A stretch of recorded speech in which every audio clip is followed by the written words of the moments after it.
meaning that the diseases are becoming stronger, more severe, and fatal.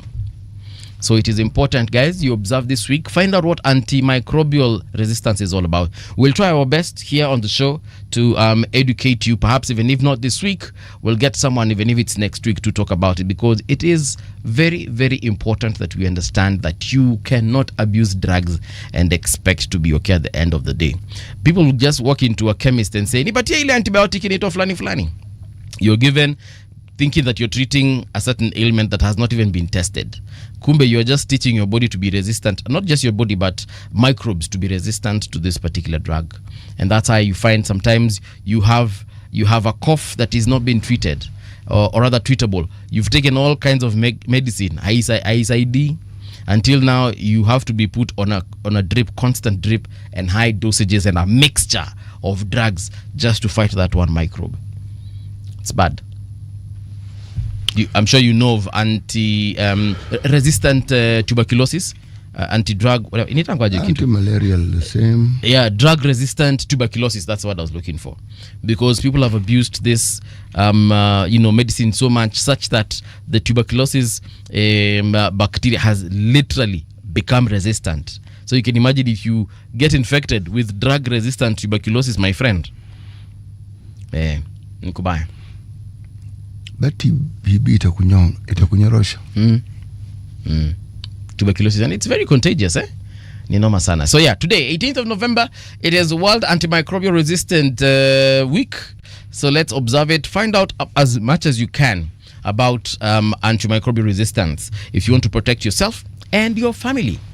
Leo tuko wapi kwa nini? Bado tuko the Islamic Republic of Mauritania.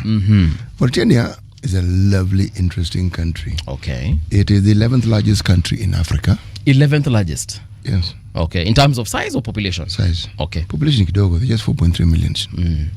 I said 4.3 million shillings. I meant 4.3 million people.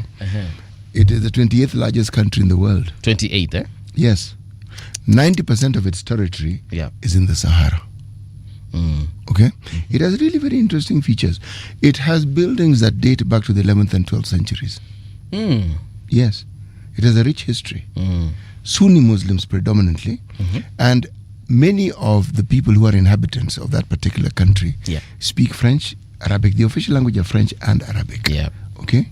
And they have two groups of Moors, what they call white Moors, who are predominantly of Arabic origin, black Moors, who are originally people who are from the Aquilo continent. As I said, with every day I'll be giving you tidbits about this particular country so that you see how fantastic it was. Now, there's a unique... And I believe it is still fantastic. Oh, it is. Okay. You see, every country has features that are unique to it. And that's what I'm pointing out. All right. Okay? It got its independence in 1958. That's the year I was born. 1958. Yes. So the same time you got freed into the world, so did this country gain freedom from the world. You put it very well. Okay. You, sir, are a poet. I am actually. Thank you for pointing that out. You are a poet. Thank you. Yes. Now, one of the things that is also fantastic about this country and that region is just the number of coups that, one, have succeeded in that region, number of coup attempts that have been thwarted. But these are things that I'll be telling you more about tomorrow. Now, for the verb. Not all the flowers of a tree produce fruit. Okay. No. Yeah, I mean, it's similar to not all that glitters is gold. I am laughing because you have gotten to the heart of the matter. Yes. Yeah. Not all flowers of a tree produce fruit. No. And not all those flowers are of necessity useful. Some are actually poisonous. However, poison, if you know how to curate it and manage it, can actually be medicinal. You only need to observe how the animals who live in the forest relate to the plants and the trees. Yeah. Like all animals of the forest have a place. They have doctors whom they see. Animals? Yes. They have their own doctor. Yes. Animal doctors? Yes, they are pharmacists. Yeah. They even have cemeteries. Yes. They even have maternity wards. Do they now? Yes, they do. Okay. Animals in the sea and on land have places where they go to mate so that they can actually have children. When children are born, Yes. there are specific places that is, of course, if we busybody human beings haven't interfered with their habitat. Perhaps the creatures that show this the best are the fish, because they're areas where they spawn, and it is known these are spawning areas for the fish. They are organized, these creatures. The people who disorganize these creatures are us. Yes. Yes, we take our disorganization to them. Because you'll even see there are certain places where salmon, for example, go and lay eggs. Yes. And you will find bears in that particular area because they know, hapa kuna chakula. Then, of course, turtles also, there are places where they go and lay their eggs. Yes. On land. And then they chimba like 3 meters, uko chini, lay their eggs, exit, wait for the eggs to hatch. So, yes. And there are many of these turtlings that hatch. And then there's the race towards the sea and to see how many of them will survive. Yeah. There are birds that wait for them to hatch. There are sea creatures that wait for them to hatch, because there are many. Even whales have they go to warm waters and give birth, then swim back with their calves back into the ocean where it is colder, and they continue with their lifestyle. Exactly. It is for that reason that whales are considered to be mammals. They're not just fish. Yes. So ukisema they have maternity wards. They do. I actually now see they have cemeteries, graveyards. They do. Yes. Yes. When you say they have places where pharmacies where they go and get medicine. They do. Wanajua tumbo ikiuma kula wanajua. A certain plant. People who study animals will look at their droppings, and that is what will tell them whether this thing is well or not. And you will find, if you follow a certain animal, you'll find that it goes to certain plants to eat. And not long after it has fed on that particular plant, you'll find that it is much better. Yes. Those scientists are called zoologists. They are generally called zoologists. But for them to understand these phenomena, they deal with people who are called botanists.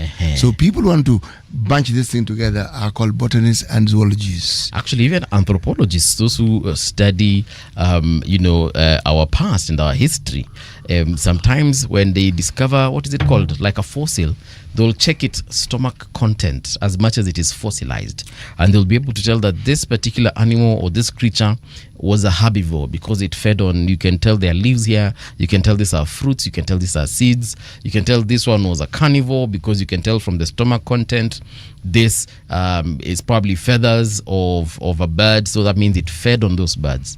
So this is actually an interesting... And it's an animal that understood that feathers are good for nutrition. Ilikuwa inameza kila kitu. So unajua hizo hazibagwani. In sort out later. Which means they're an intricate system that you have to sort out these things. Exactly. Snakes, I think, reminds me of this. Because they swallow whatever they want to eat whole. They digest. The digestive system is a clearinghouse. And then their droppings are usually powdery. Well, look at it this way. They have a system that knows how to deal with the way it eats fairly well. Oh, yeah. Yes. Interesting. I like that proverb from Mauritania. Yes, thank you. Not all flowers are produce fruit. No, not all flowers that reproduce fruits. Imagine imetupeleka all the way to anthropology. Anthropology is good. You see, it is. Good. It is. Yes. All right, Sasa. 12 minutes past 6 o'clock. John Mutua, good morning. You're saying my wonderful and beautiful TV show. Then I see CT. I just smile happily. Wish you a lovely day. Qatar tuko salama. Asante sana. Sometime last week, someone told us they were watching from the Philippines. I hope you're still watching. If you are, kindly let us know that you are. And if you're watching from any other part of this country or the world, hey, we'd like to know about it. Right now, though, let's check out radiogeneration.co.ke. Why don't you open up your browsers and let's read together. Audit uncovers 87,000 ghost learners as 44,000 schools get capitation clearance. We mentioned this yesterday. So yes, indeed it is on our website. You can check out, like I said, here's where you get all the trending stories. And then there's another one here. Outrage in Garissa as grade 9 girl is raped and murdered. There's something happening in the northeastern region because we're getting more of these stories. Mara teacher killed, Mara woman killed. Now we are hearing of a 15-year-old grade 9 learner. She's called Safia Abdi Bilal, who was brutally raped and killed on the night of November 15th, 2025 in Hagadera, Fafi sub-county. Her murder has sparked widespread grief and furious demands for justice across Garissa County. She was a student at Borehole 5 Primary and Junior School and had completed her Kenya Junior Secondary Education Assessment just 12 days earlier on November 3rd. According to police and school reports, the teenager was attacked by a close family guardian who was living in the same household. The suspect, along with 3 other individuals who allegedly attempted to conceal the victim's body, were arrested on November 16th and are being held at Hagadera Police Station. Hey. So the case has been transferred to the Divisional Criminal Investigation Officer, that is the DCIO, for further probe, with the main suspect expected to appear in court once charging formalities are complete. So this person, and nowadays they are called predators, attacking a 15-year-old grade 9 learner. So how do you deal with this situation? I mean, of course, you let the law take its course, but how do we teach? How do we sensitize? This was an adult man. Yeah. But how do we just tell people to take care of kids, and especially kids who are not their own? Because I don't know much about that story. Yeah, they're saying this is a relative who attacked this child. Yes, I do not know. I wish there were more details about it. One can easily jump to a conclusion, and yet one is jumping in half-cocked. There are details that I'd like to know about that story, because when people perpetrate such acts, you will find that this is not the first time this person has done such a thing. Somebody may not have died, so it may not have been reported. But you're saying that there could be another victim? It is very, very likely. It's very, very likely. See, I'm starting from the worst possible case scenario, then I bring it back to what actually did happen. The death of anyone, but most the death of a child, that is one of the most harrowing things any parent can go through. Yeah. Because a child represents your hope and your future. True. A child dies, it means all that hope and all that future has been extinguished like that.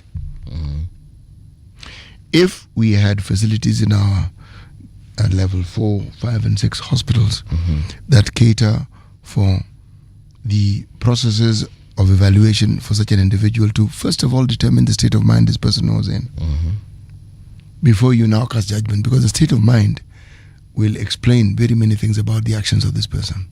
Then there are the cultural norms in this particular region. What is the power dynamics that we have between men and women? Forget boys, girls, just men and women. That will demonstrate and explain to us the not nuances, but the cultural norms that relate to how men relate to women. Then the cultural marriage customs. At what age are women married in this particular culture? And there are, as I said, there are so many things that you need to consider at any given point in time. Yeah. That would explain this one atrocity. Yeah. The fact that this person tried to hide the body tells you they had not intended to kill the person, probably. Well, about the intention to kill, I don't know. That's why I have told you there are very many things we don't know. I'm now extrapolating. You hide because you've realized what you've done is wrong. Yeah. And you want to conceal it. But I'm sure even when this person approached this girl with the intention to rape, if it was premeditated, you would have thought through certain consequences. For a relative, this is definitely premeditated, because this is someone you see constantly. You know, even if it's once a month, once a year, even if you only see them during Christmas, the point is you see this person, and whatever attraction you have towards the child, that's first of all is just nasty. But whatever he developed this attraction and these feelings towards this child. My point is that he didn't develop it towards this child. He had those tendencies. That's really the point. That's why I was saying we don't have enough information. It may not be the first time. This may just happen to be the child who's at that particular point there. But this is a person who probably had that inclination. You think pedophiles simply target one child? No. When they are caught, that is when you refer to the person, the child, that incident. But this is something that it's part and parcel of them. That's what I'm saying. It's very likely that it was premeditated. Let's wait and see how this thing turns out, shall we? Yeah. EPRA and City Hall face court challenge over sudden CBD Matatu directive. How is what's the directive? Let's read it. A group of 13 Matatu operators has returned to the High Court seeking urgent protection from a directive issued by the Energy and Petroleum Regulatory Authority and Nairobi City County, saying the new rule banning passenger pickups and drop-offs at fuel stations in the CBD is already causing serious strain on their daily work. They say the directive was rolled out without warning and has taken effect in a manner that leaves them unable to plan or adjust their operations. In the application, the transport operators state that the order was introduced suddenly without any discussion or notice, yet it demands immediate compliance. They urge that their businesses depend heavily on the fuel station stops within the CBD, and remove that option without a transition period amounts to unfair action by the authorities. They tell the court that the directive forcing all matatus to stop any passenger-related activities at petrol stations is unreasonable because it was issued without notice or a reasonable transition plan. So you're not supposed to pick or drop passengers at a petrol station. But what if you're actually dropping a passenger who works at this petrol station? Number one. What if you're going to fuel and a passenger decides to disembark? Exactly. So here are scenarios that... Okay, what's the logic behind it? I don't know. Umenishukisha hapa kwa hii petrol, ama tumefika kwa petrol station yenye nafanya kazi na nafaa kushuka. What is the logic? The edict that is being referred to here. Yeah. There must be a reason behind it. What is the reason? Well, they haven't really said what the reason is here. Let me just see. Maybe they have. They insist that EPRA and City Hall have singled out Nairobi operators in a way that amounts to unequal and unfair enforcement of national rules. Why have they issued the rules? And they haven't really said here. They maintain that there is no evidence showing that the activities at petrol stations pose a danger to public safety. So this was perhaps something to do with public safety. Adding that similar stops continue in other counties without problems. All right, so first of all, we have established this is something that is only happening in Nairobi because this is a situation between EPRA and the county government of Nairobi. So that means it's not happening in Kiambu, it's not happening in Machakos and so on and so forth. Then number two, wanasema that according to probably EPRA and City Hall, that the reason why they do not want this to continue is because it poses some kind of danger, hazard or whatever. What danger? Sijui unaweza simamishwa hapa hivyo ulipukiwa na mafuta. Because what other danger could be at a petrol station? What danger is this that a matatu will pose that other vehicles that actually stop at petrol stations don't pose? I don't know. And guess what? There are some petrol stations that actually have restaurants and malls. Yes, they do. Where you can actually stop and do your shopping. And some of those shops sell cigarettes. And they sell cigarettes and alcohol and so many other things. As I said, again, why? So hawataki usome pale, and yet there are some petrol stations that host restaurants. There are some petrol stations that host buses, host matatus. They park there overnight.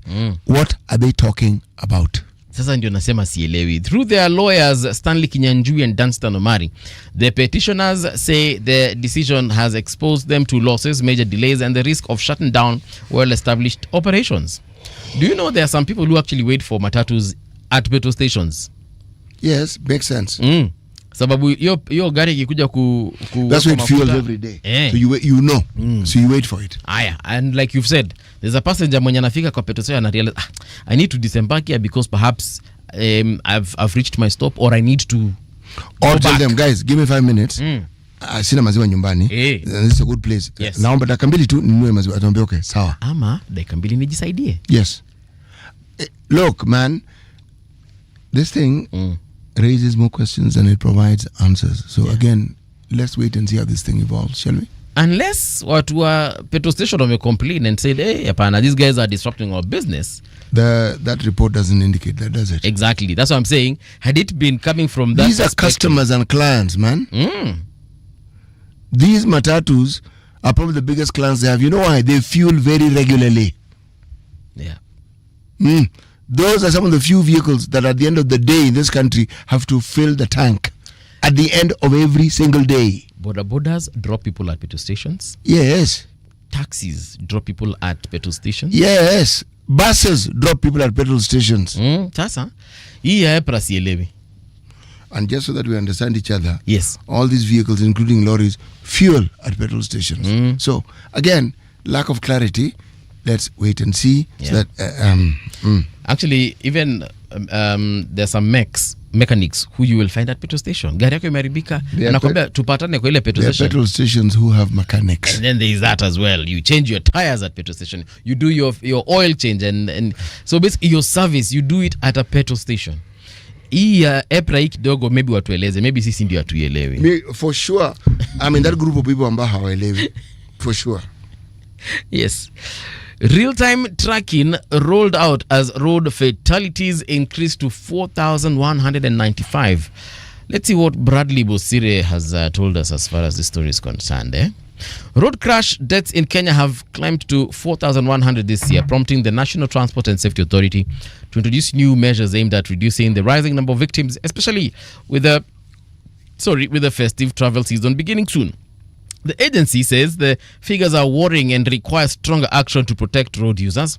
During the World Day of Remembrance of 4 traffic victims, that is yesterday, acting NTSA Director General Angela Wanjira said the authority has already started putting new steps in place to identify dangerous drivers and improve road discipline.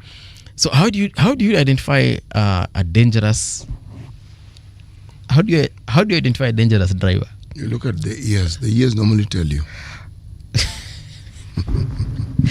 Well, of course, there is the usual unaangalia kama amelewa. Once you randomly stop a vehicle, confirm kama akona the requisite documents. The alcohol is not usually the problem. It's fatigue. No, alcohol is a problem. No, City. the alcohol is not usually the problem. It is fatigue. These fatal accidents that we hear of are when people leave an established town center and they're driving out. Now, these are vehicles that frequent these routes. The likelihood that is not the first trip is always high. If you look at the frequency, we don't have it there. You may find that by the time this guy is having an accident, that is his third trip. So they're probably tired. Wait, are we talking about public vehicles or we're talking about all vehicles, including private vehicles? Talking about public vehicles. Oh, okay. Very rarely do you hear of these accidents where some public vehicle was not involved in one way or the other. Rarely. There was a lorry that was rammed into. There was a bus that was rammed into. Matatu. There was a stationary matatu that was rammed into. Yes. Or one was trying to overtake and then... Yes. Yeah, but also... These fender-bender things that we have within town, those are hardly ever reported. What is reported is when people die. But City, unajua kuna madereva huwa wanaendesha gari kama wamevuta bangi, wengine wanaendesha magari kama wamekula miraa. Kuna wale na miraa na muguka pia. Kuna wale wanaendesha gari pia kama wamelewa. So they probably had a stopover, let's say at Machakos, and they're heading towards Kitui. So as they were having their lunch break or dinner date or 4 o'clock tea, akunywangi 4 o'clock tea, huwa anakamata chupa moja ya brown bottle or a whiskey or a shot of whatever he takes and continues with the journey. Now, there are those who are constantly chewing miraa as they drive, because I have been in vehicles where I can clearly see this driver is chewing miraa, and so on and so forth. So you can, like, some of these drugs actually can impair your vision or even impair your judgment as you drive. Judgment more so. Because you can decide to overtake about 3 lorries and you think that you have the time to cross all of them, only for you to realize halfway through you can't, and there's an already oncoming vehicle, and then you find yourself in that situation where you kill people. So drug abuse on the roads is a serious problem. Might not be for all drivers, but there are some, and I'm sure there are some addicts on these roads. So once in a while, they will fall victim to their own addiction. Probably take a drink or 2 as they drive. So, NTSA. NTSA normally gives a report of these incidences, and probably they also take a deep dive into some of the causes of some of these accidents. Yes. And when you look at the details, one of the things that you'll find is they are often... you chalk it down, you turn it around, it's human error. And that's where that judgment that you spoke of comes in. Yeah. Okay? And by the way, it accounts for 80% of the accidents that we have in this country. Human error. That misjudgment that you spoke of, reckless driving. Kuna mtu anafikiria that when you are told ndiko pale 140, that's the goal. You must try and get to 140. Yeah. Yes, and that's what they're trying to do now. You hit anything at 140, you're finished. You will probably die on the spot. You will probably the car will be beyond. But also, one of the things about public transportation is they overload. Yeah. And once you overload, what you then do is you have made the car unstable. It's prone to overturning, it's prone to an accident. The braking system is likely not to function optimally. You know, then you are on mirror, then you are on loud music, then you are on God knows what, and then fatigue. Yes, and then Kenyans disregard rules. Many drivers who are on our roads never went to anybody's driving school. Not the most, many. So they actually don't know what they should do. They are not aware how you should overtake. They are not aware that when somebody is already in the roundabout, they have right of way. You think because you are coming from the street thoroughfare, you have the right of way, yet the person in the roundabout has the right of way, so you'll have an accident. I am saying there are several major causes of accidents in the country. It isn't one. That's what I'm saying. Yes. True. All right. So let's just hope that during this festive season, we shall see all of you come January. Let's check out the traffic situation in Nairobi. But you know, we shouldn't leave this topic without saying one thing, Paul. Our roads also cause accidents. Yes, they do. The quality of the roads, the condition rather of the roads. A lot of potholes, a lot of blind spots. Yes, or instead of building properly, you just put a paint of tarmac on it. Hakuna walkways, passengers, pedestrians, and then it rains, and then becomes slippery. Oh yeah. Please go on. There are no walkways, there are no bike lanes, there are no picky lanes, so everyone is fighting for the same space. Same space. Like this morning when I was coming, nimepata mahali kumenyesha, so the road is not well lit. So if I didn't have, good enough headlamps, chances are you can't tell where the road begins and where it ends. Also, if someone decides to cross the road, you know, at night you can't see them. Na upate mtu amevaa nguo za black, sasa ni hivyo. Sama wanavaga nguo za black. So unapata mtu amevaa. You see them when they're actually on your windscreen. And this is someone probably perhaps who's someone with a disability. So they're trying to, as fast as they can, to move. Wewe umekuja at, like you said, 140.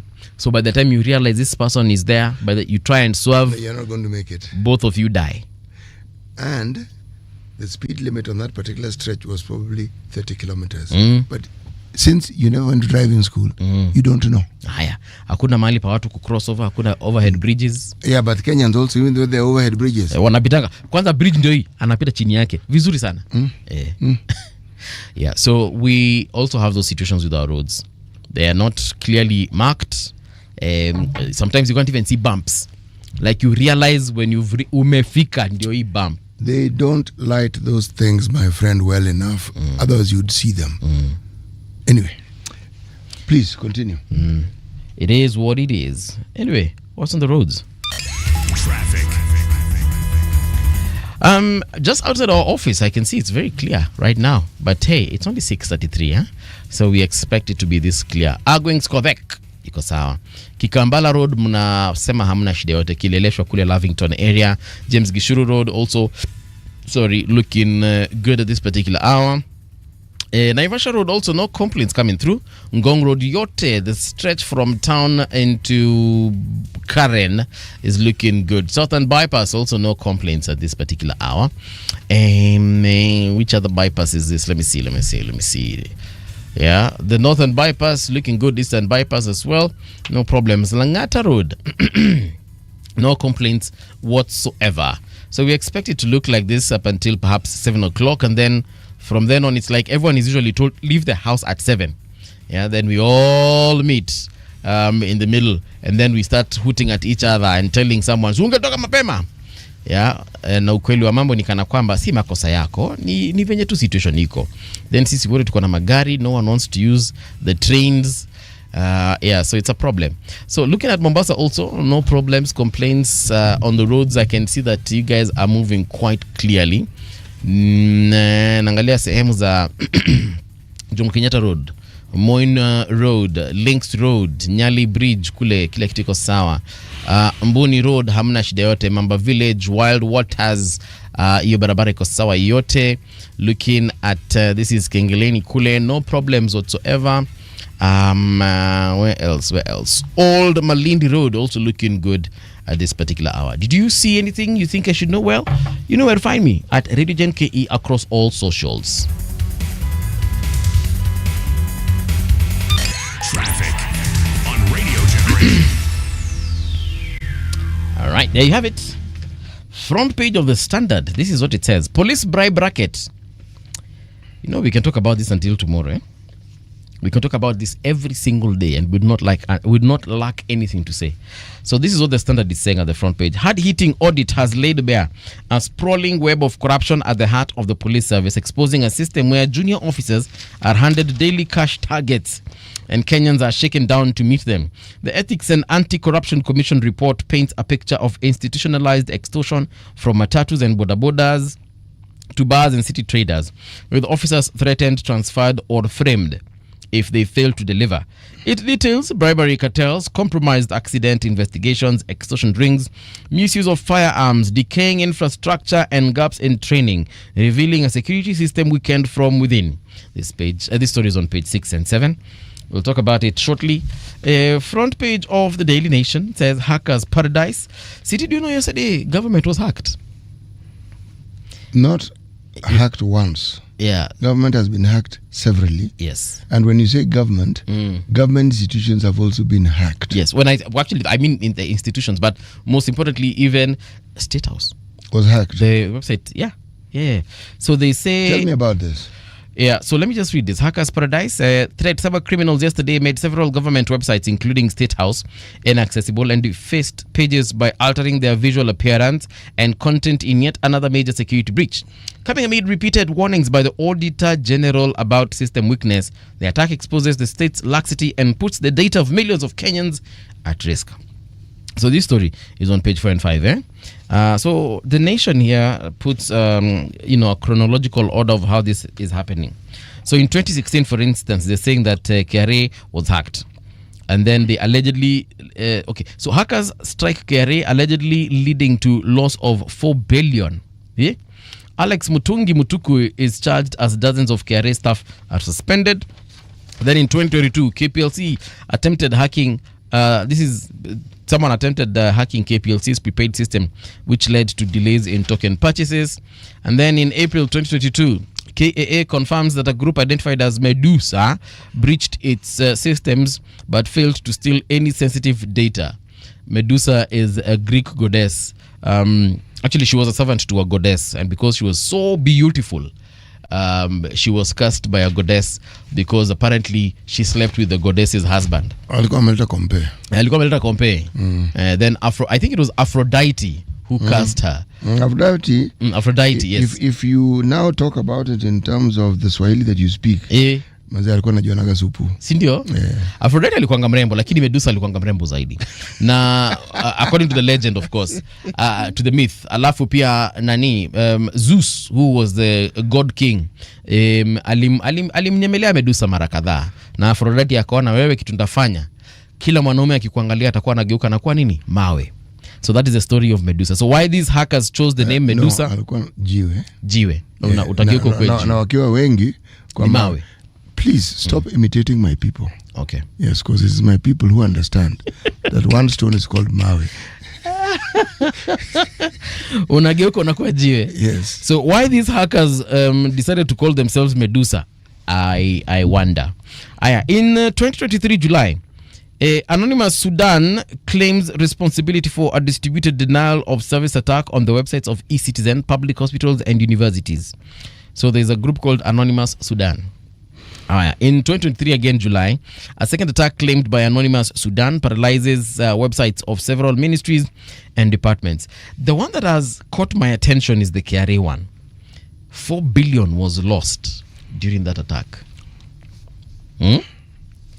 Anyway, so yesterday these things are not possible sometimes without the collusion of people who work in these institutions. Of course. That is why, for example, in the KRA situation, people were suspended, others were arrested as they investigated the situation. But the one that happened yesterday when they attacked several websites, I'm sure there was a specific target. Kuna zenye zilikuwa tu distractions. Zile za but they knew what they were looking for. Kuna moja, and I'm sure if they do a proper audit, money has been lost somewhere. But what they did when they were attacking these particular websites, guess what they put up there? They said, Heil Hitler.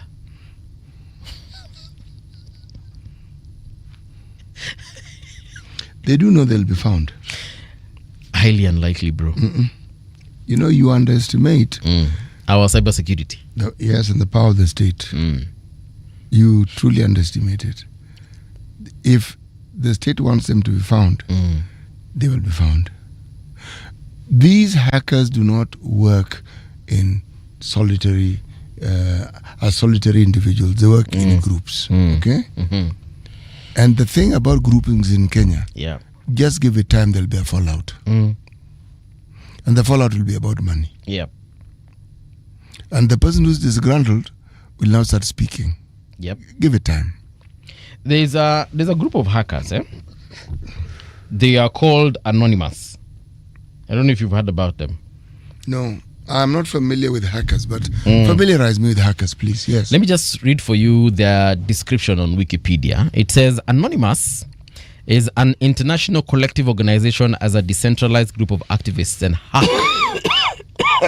hacktivists, individuals best known for orchestrating cyber attacks against governments, government institutions, agencies, corporations, and the Church of Scientology.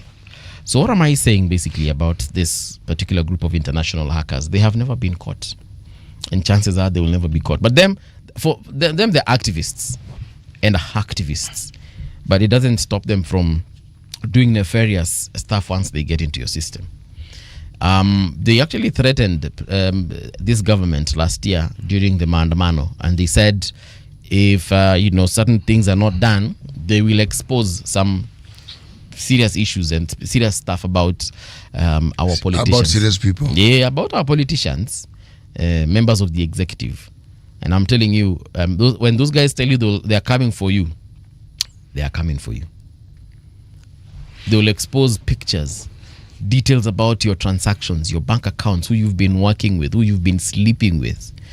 Your so my bank account has all this information. No, your bank account is part of your personal details. So if CT has got some 3 billion in 17 different bank accounts locally and internationally, they'll expose you. They'll hack into your phone and your emails. They'll know CT talks to this person and goes to see this person, because they're able to see also your traveling history. And your phone actually tracks your movements, So they will be able to know CT anatokanga Radio Generation, anaenda Kitengela, akiwa Kitengela huwa anaingia kwa building inaitwa fulani apartment fulani, na hiyo apartment ni ya mtu fulani, anakaanga hapo masaa fulani. So if they decide to expose you, my friend, your goose is cooked. The moment they mention you, you just know your goose is cooked. You know what I find interesting about these things is people panic without considering there's damage. Yes, there are people who suffer as a result of some of the nefarious things you have done, but they're remembered for a season. The people who remember these things for a long time are you and members of your family. Other Kenyans, something else will come up on the horizon which is more interesting than your story, and it will be forgotten. Yes.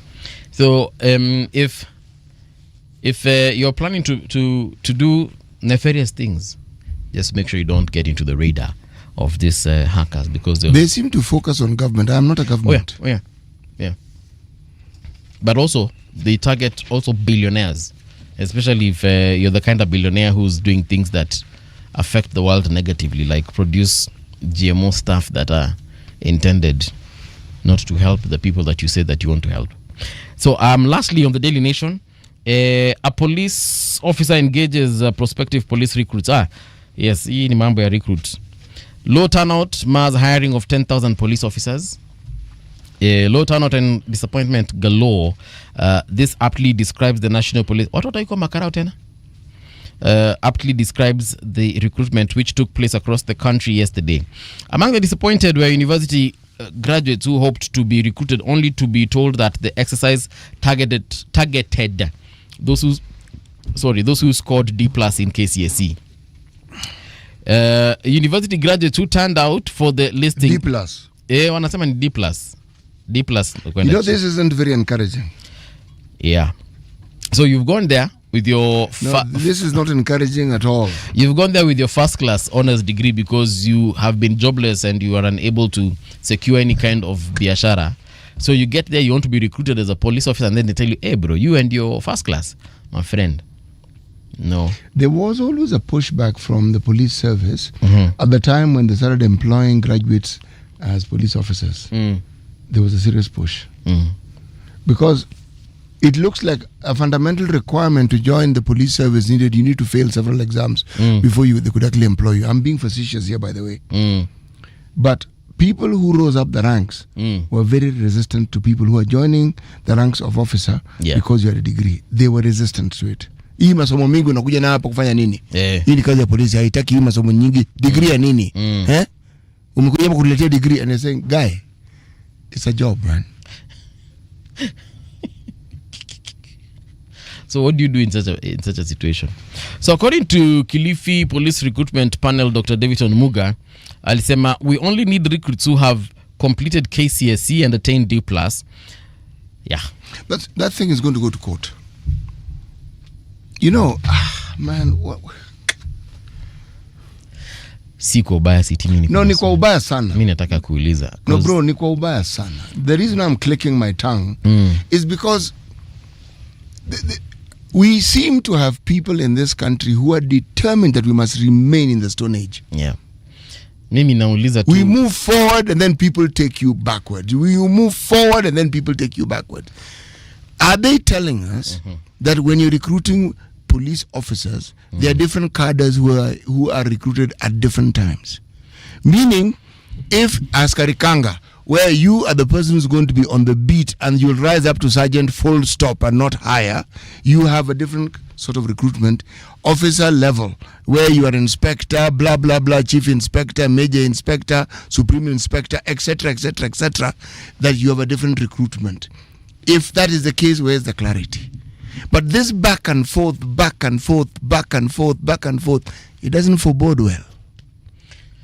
If we are going to reform our police system, our police, hata sijui mbona naita system. If we are going to have reforms in our police, we also need to have reforms in how we recruit them. The whole system, chief. How we recruit, the curriculum. People talk about changing the police, and the curriculum hasn't changed. So what exactly are you going to change? What are you going to change? Change comes with the curriculum. You are trained in a different way. There'll be resistance, yes. But so what? There's always a resistance to change. And you know what? Cops are some of the most friendly people you'll ever meet. I agree. They are very good people. But I feel like when now we start categorizing them as D+ individuals. Now, unaona hiyo shida sasa. So what are you telling the rest of the country? That if you haven't done very well in life, that is your career path. I mean, what on earth do you think you're doing? Huh? We had a conversation here with a cop who, during that time of Mandamano, he was very vocal, and I think he was fired from the service because he was being sent to some area where he refused to go, and he was like, he told actually the senior officers, if you want, you send your children there. He told the IG at the time and also told the CS in charge of Interior, Murkomen, akasema muko mali mnanituma ndio mwende mkaniue siendi, nyinyi pelekeni watoto wenu huko. And then I think he quit from the force. So when he came here, we had a conversation and I was asking him about that curriculum. And he told me there's something that happens when you go to that academy, Kiganjo. The first thing they do to you is they take away that your ubinadamu. They dehumanize you. Yeah, so that now they can convert you into this machine that needs to operate in a certain way. Those are processes that any disciplined forces have. If you go to the military, that's what they do. The training and everything about it until you now become subservient and ready and pliant and can take orders. And you see, that's the thing. Why?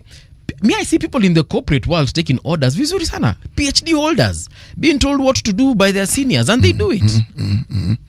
The service, the discipline services are different, Chief. I know. There are orders you shouldn't question, because you see, not the orders you shouldn't question. You shouldn't question all orders. Okay, you shouldn't question. And if you have a way of questioning, you don't question it when it's being issued. You question after. Nafanya neno ambia afande. Ajili kitu. Sasa ile watu tulitaandika tukang'oa meno, why? Yes. Sasa kuna mtu ako Kibogoyo. Acha hivyo. Ako hospitali hata kuongea hawezi. Because job pia ilihama. Afande, kuna ule jamaa alijigongesha kwa ukuta. Sasa nilikuwa nataka kuelewa. Sasa nao tata amejigongesha kwa ukuta na naona maswali inaulizwa huku kwa press. Tuseme aje? After the deed is done. It's a tender keg, and we are piling pressure on it.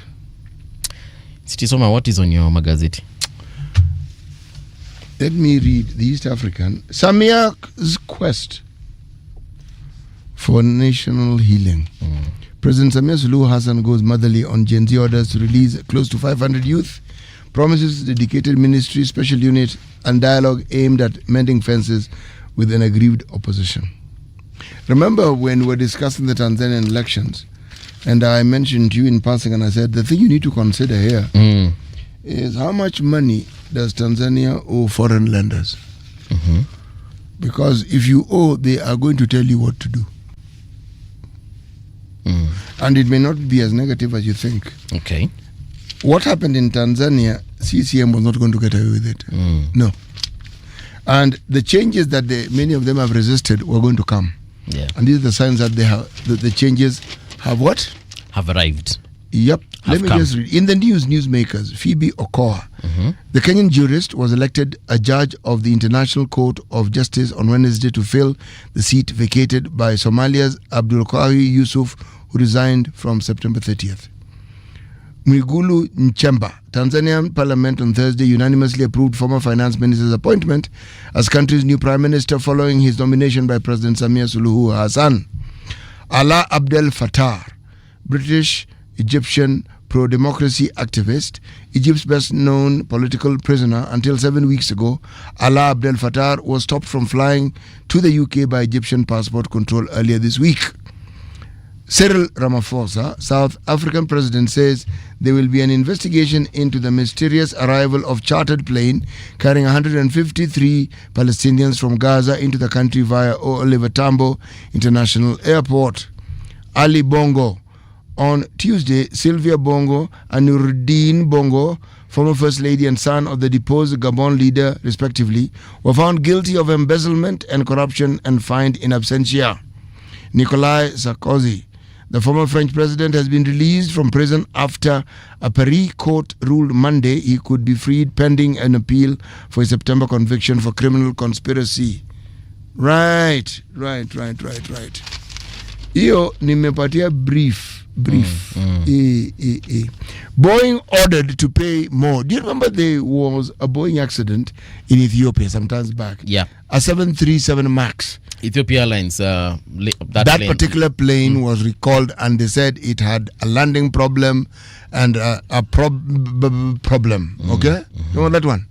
And they said that problem had been noted, but Boeing had been told by some of the engineers and they had not paid attention. Yeah. Well, guess what has happened? They've been ordered to pay $28 million to family of 3 737 MAX Ethiopia crash victim.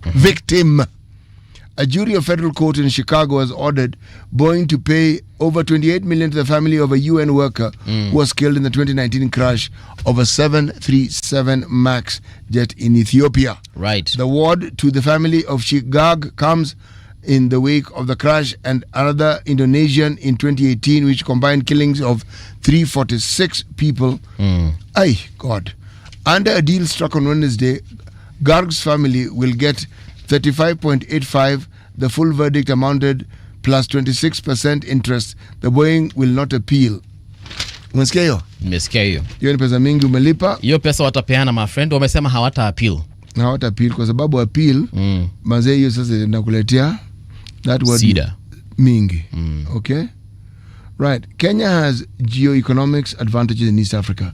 Participants at a Wednesday workshop in Nairobi to discuss Wednesday. It's actually a workshop to discuss evolving Kenyan foreign policy. Concurred that the country has to up its game to retain its geoeconomic advantage in the region. Dr. Muigai Wainaina, Director of Policy and Research at the State Department of Economic and Planning, told the 2025 Nairobi Geoeconomic Forum that Kenya retained advantages such as fintech that have seen it emerge as a leading digital economy in the region. Okay? Kenyan Defense PS faces arrest over coup payout.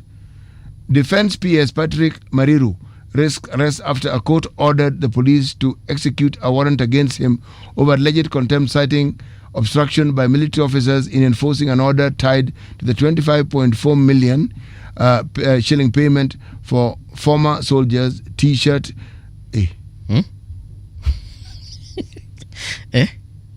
Sorry.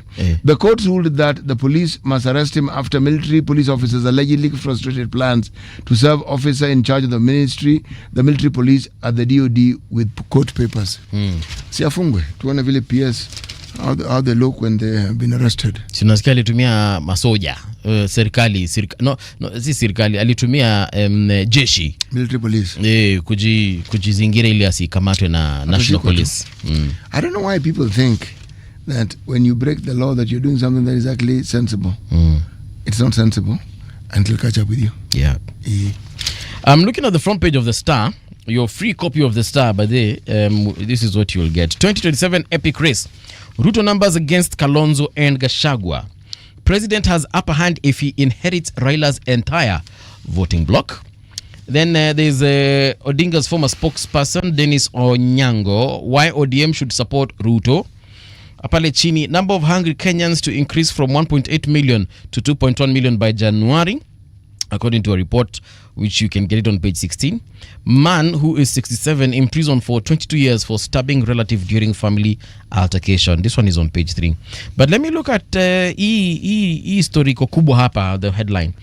2027 epic race, Ruto numbers against Kalonzo and Gachagua. So the president from his support block, if he inherits the entire of Raila's block, apparently he has got about 9.2 million votes. Then Kalonzo and Gachagua put together have got 8.4 million voters. That's according to those. Do they quote any specific references or any figures? So President Ruto's bases include the following. I'll read them very fast. Uasin Gishu, Nandi. No, I'm not doubting the bases. Where are they getting the information from? Are they indicated? But these are, according to IBC, these are registered numbers you can get. Those online. That's what I was asking. They've gotten the figures from IEBC. These are, yes. Because ABC are the only ones who've got number of registered voters. So there is a Uasin Gishu, Nandi, Baringo, Kericho, Elgeyo Marakwet, West Pokot, Turkana, Kisumu, Siaya, Homa Bay, Migori. Now, isn't it tough, the late Prime Minister? Homa Bay, Siaya, Kisumu, Migori, Mombasa, Kilifi, Kwale, Tana River, Mandera, Wajir, Garissa, Kakamega, Vihiga, Busia, Narok, Samburu, and Bomet. And then opposition work on the following 15 areas. So Gava has got 24, opposition have got 15. These are Nyandarua, Laikipia, Kiambu, Muranga, Nyeri, Kirinyaga, Embu, Meri, Tharaka Nithi, Makueni, Machakos, Kitui, Nyamira, Kisii, and Nakuru.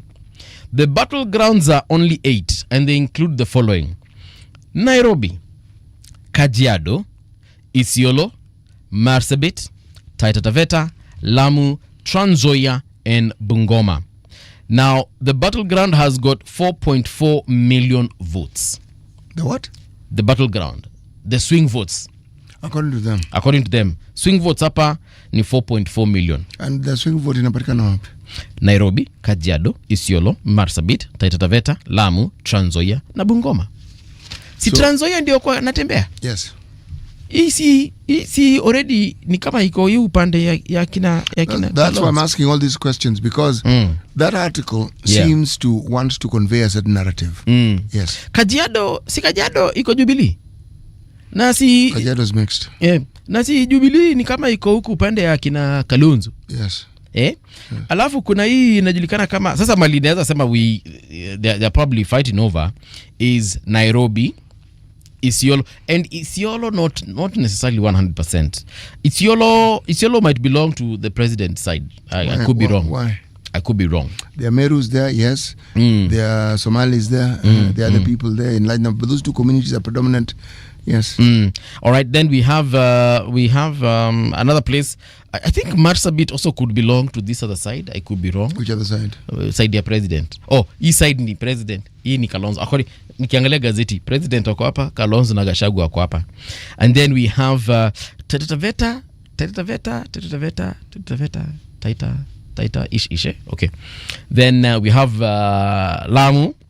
Lamu also Lamu naona pia ni kama inaegemea upande wa president, but again I could be wrong. And then Bungoma pia naona si Bungoma ndio kwa Moses Wetangula. Yeah, but he doesn't control the entirety of Bungoma, bro. That's the thing. But could we say that majority, considering he was a senator there for a very long time? No. The senator bit doesn't work. Yeah. What works is Ford Kenya. Okay. These people are not supporters of Wetangula. They're supporters of Ford Kenya. That's their party. Okay.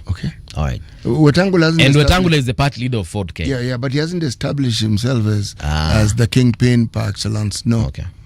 All right. Wamalwa is nipping at his heels. Natembea is nipping at his heels. Yes. All right. If you look at Ukambani, Kalonzo is not ish. No, he is the boss. Yeah, hiyo imeenda. He is the boss. Hiyo imeenda. When you look at William Ruto in the north, Rift Valley, he is the boss. There's no ifs and buts. Yes, exactly. So Gachagua is struggling. At this point, I think Gachagua, if it is indeed true they've teamed up with President Uhuru, perhaps then it is what it is. These early warnings of rain indicate nothing than other early warnings of rain. Okay. There is no certainty that it's going to rain. These configurations, these numbers, the whatever, these things, they mean nothing. So kuna mawingu lakini imaanishi kutanyesha. They mean nothing if the reference point is the election in 2027. They mean absolutely nothing. This is just drama that comes before whatever we're waiting for in 2027. We're taking this break. Get into the news. When we return, of course, I'll be reading some of your comments, including those one on WhatsApp. So don't go too far. We will be right back. Radio generation, the sound is fine. Pump it up, turn it high all the time. Let the music move you, let's sway. Radio G's got your jam all day. Radio Generation, the home of urban soul.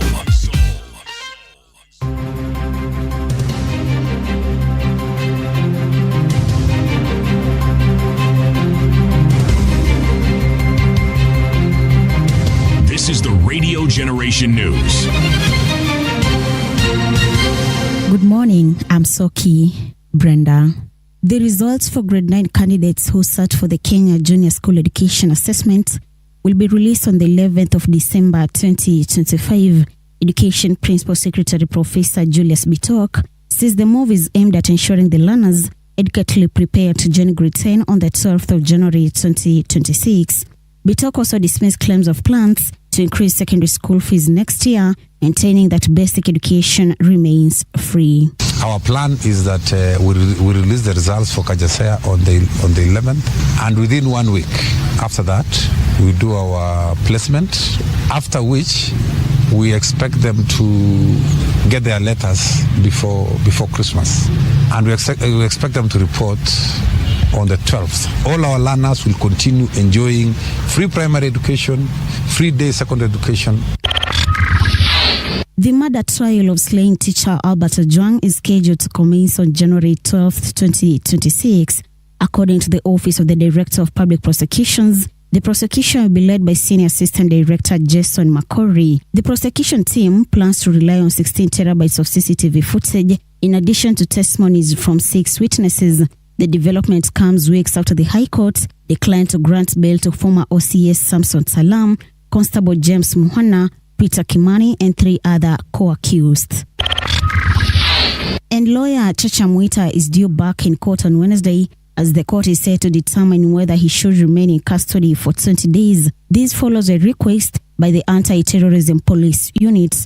In the application, the state argued that a prolonged detention is necessary for ATPU to finish gathering evidence related to the ongoing probe. Mwita, who was arrested in Mombasa over the weekend, is accused of facilitating terrorist acts and providing services to terrorist organizations. All these advocates will run away because if they represent anyone associated with terrorism, the next day they will not be in the back. They'll be where Mr. Chacha is. Your Honor, this court has an obligation to protect. I want to give myself sufficient time to go through the authorities, the application, and everything, and deliver a ruling. Therefore, we will convene back here in court for the ruling on Wednesday, 19th of November. And moving on, Deputy President Kithure Kindiki and Public Service Cabinet Secretary Geoffrey Ruku on Monday stepped up UDA's campaign push in Mbeere North ahead of the November 27th by-election.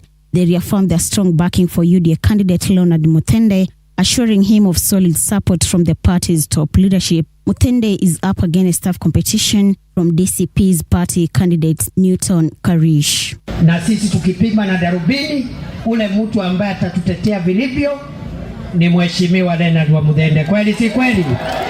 Kweli si kweli? Kweli si kweli? Kwa hivyo wewe Leonard, mimi na kuombea mema na nataka nikuhakikishie full support. I will support you as the Deputy President of Kenya. You will have the support of the President. You will have the support of all of us.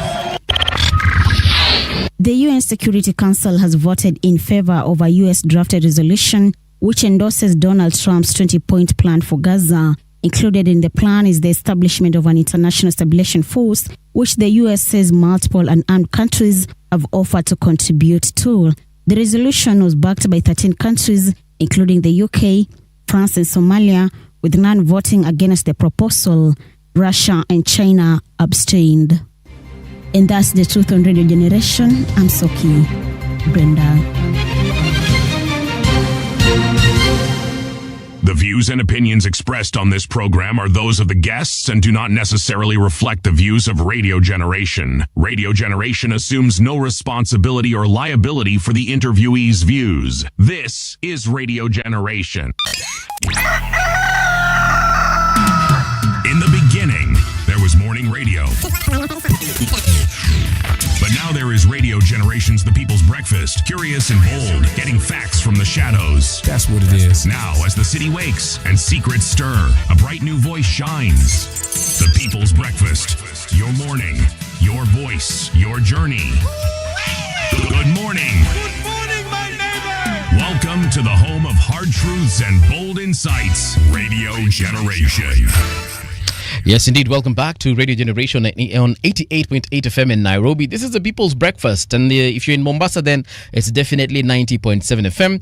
Now, to watch internationally, you can find us on all our social media spaces. If you'd like to watch us live, well, we are live on those particular spaces. And we are also live on our YouTube channel, that is Radio Generation Kenya. Speaking of which, I can see Ken Mwangi Maina. Good morning. I know of a station in which one of the big towns which encourages matatus to use their premise as a drop-off point with hope of reciprocating it with fueling. That's a safety concern. Okay, Ken Mwangi, thank you. Robinson Mutiso, haya, kofta na kahawa number 1 for city ASAP. Tutume wapi? Kuna mtu amesikia ukikohoa, sasa itabidi umepatiwa kofta. And then there's Emmanuel Templar. There's a problem in the police force proven by some very senior officers speaking very broken English, embarrassing even their juniors standing around them. The problem is in recruitment and promotion. Yes, we have identified that as a problem. Mohamed Murunga anasema that the two-way design of most of our highway roads, compounded by high volume of traffic, is a major factor in many of the accidents. On average, it takes about 7 hours Nairobi to Kisumu, a mere distance of 350 km. Sure. My take anasema we. So in short, the French can continue saying Guinea was a cow, as they always say. Yes, indeed. Then last but not least, anasema Emmanuel Templar anasema during the public participation, people asked about alternative roads. If you don't want to pay tolls on Nairobi to Mau Summit Road, Kenya said they will get back before road starts, but road starts next week. Yeah, that's the country we live in. All right, so keep on sending your comments and your contributions. We'll definitely read them out. Kuna jamaa anaitwa Benjamin Kibwereza Magonda on WhatsApp amesema maybe EPRA they're imposing those restrictions of dropping passengers on petrol pump stations on safety and security grounds for the passengers. He is tuned in from Magongo in Mombasa. Thank you very much for your contribution, Kibereza from Magongo in Mombasa. Right now, though, we're getting into our morning conversation in this particular hour, and we won't talk about the political parties' ideologies and what exactly they are all about. City has been asking about ideologies. What does ODM stand for example? What does Wiper stand for? What does whatever party that you subscribe to, Safina Party, stand for example? So we do have the MP for Nyaribari Masaba constituency, Mheshimiwa Daktari Daniel Manduku. Mheshimiwa, karibu sana to Radio Generation. Thank you very much. Let's talk, yes, karibu sana. Let's talk about ideologies, and this is something that City has been having an issue with here in Studio, and I believe it's also a concern for everyone now that it has been brought to light. Do political parties in Kenya have an ideology? Thank you, and I'm glad to be in this beautiful radio station. It's my first time. Karibu. That's a very good question. And sitting as a member of parliament, I try and pick one ideology that any of the political formations stand for. And honestly, maybe due to my naivety or lack of political acumen, I cannot place one ideology on any party. But somehow, sometimes, and in particular, our party, the Orange Democratic Movement, always followed the leaders' quote-unquote so-called ideologies. And in this case, we believed that we stood for democracy, human rights, the rule of law, and the deepening of devolution. But that is more about paper talk. But then you must also know that in Kenya, political parties have what we call very big owners, or lack for a better word. Political parties are based on personalities in Kenya, and don't be cheated about it. God rest his soul, Raila Odinga, if he left ODM before he died and went to Kazi Kokazi party, 90% of us would follow him into that party. It was about his persona, not about any foundation or ideology that parties have.